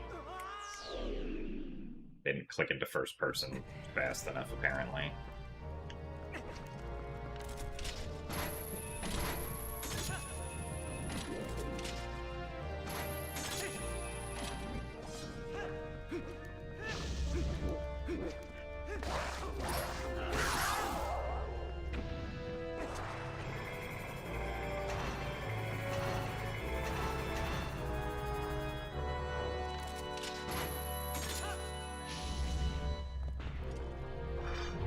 Even with that void out, we're still not losing a ton of time. I guess that void out's not actually that bad, because you just respawn right where you were anyway.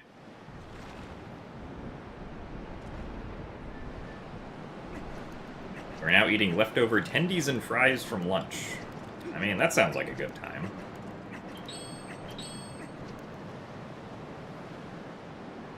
Can't go wrong with tendies and fries.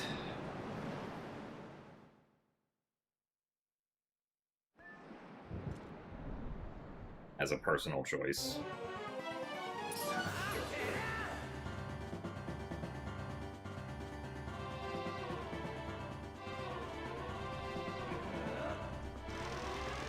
Alright, we're starting off with the energy ball.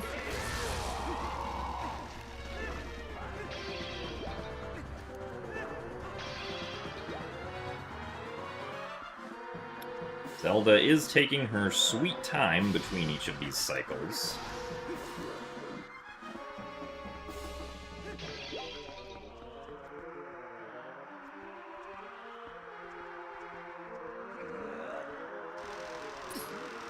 They are technically the optimal number of cycles so far.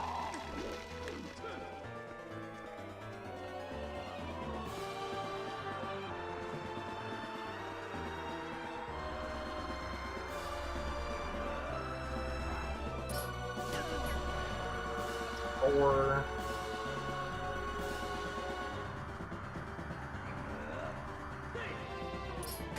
Five.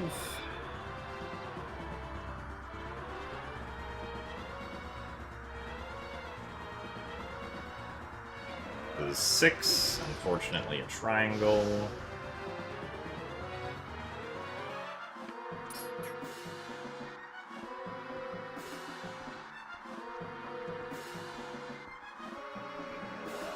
And nope, not 7 cycles.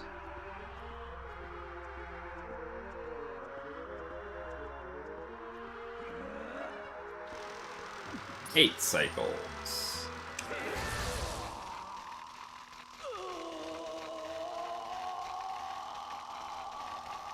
Yeah, so Zelda has to do at least 7 cycles, but based on how the RNG happens, she can do more, and usually does do more.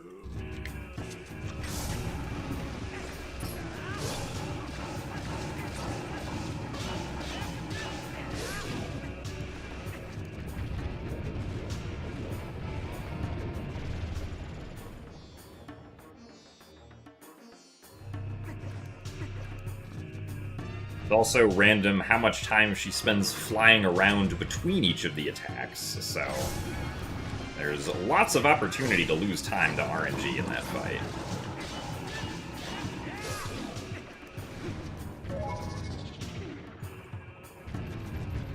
Like my PB did.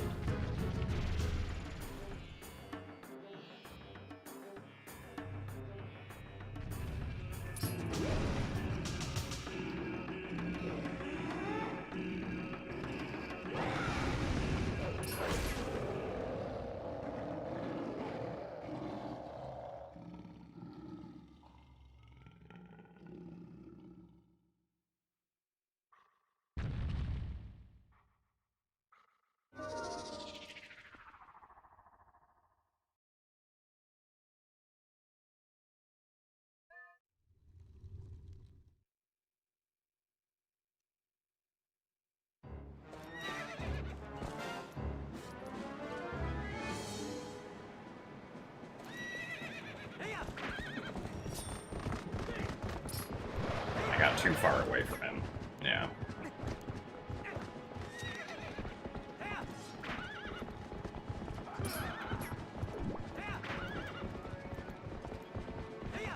Well, this is awkward.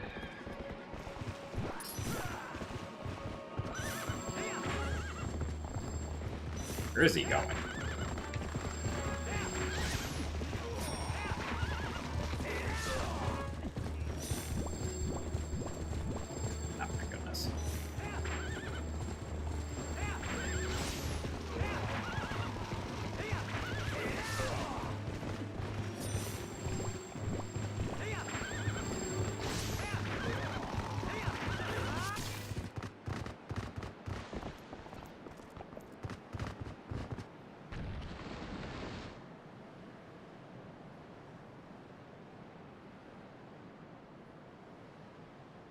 Ugh.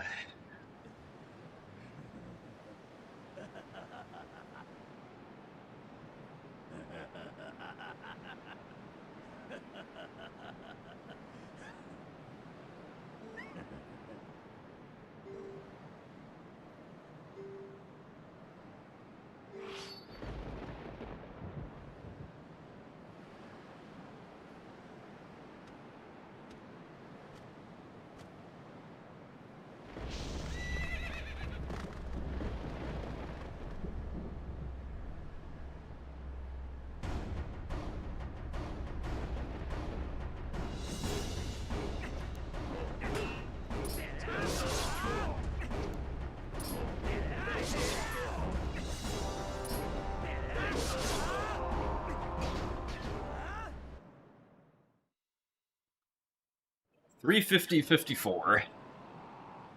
Another $350 to add to the pile.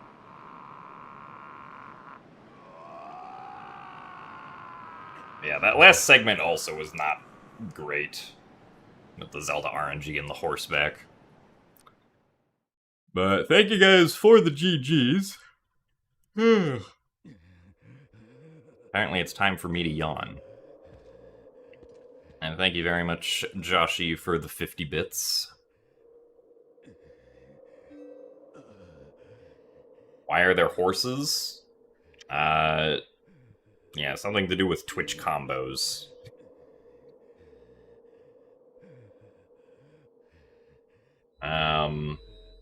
But yeah, that was, I'd say that run was pretty nice up to us getting Pogate Skip.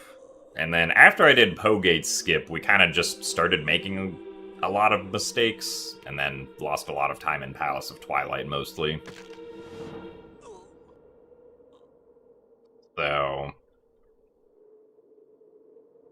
that's where this run went.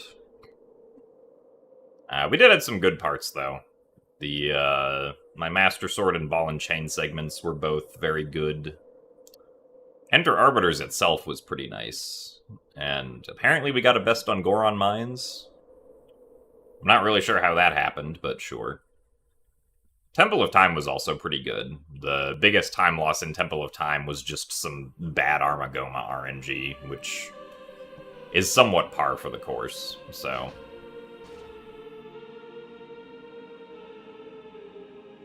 But I think that will be it for today. Is this my favorite Zelda? No, this is not my favorite Zelda. My favorite Zelda is a tie between Wind Waker and Skyward Sword. So tomorrow we will be doing normally I don't stream on Fridays, but I have a Skyward Sword randomizer race scheduled for tomorrow. So we will be doing another one of those at the normal stream time. And then on Saturday, we'll be doing another randomizer race for the Wind Waker Multi-World Tournament. So, yeah. That will be happening for the next 2 days. And on Sunday, we should be returning to regularly scheduled Twilight Princess HD. I will also be on the GDQ hotfix on Friday. Me and Momo are going to do Wind Waker Randomizer Co-op, which is not multi-world. It's where we both play the same seed and share information with each other. So that'll be happening Friday night. Like 8 hours after my normal stream time or something like that. So, yeah, lots of randomizer stuff happening for the next 2 days. So, hope that sounds good to y'all. In any case, I will be seeing you guys later. Goodbye. Hope you guys have a good rest of your day.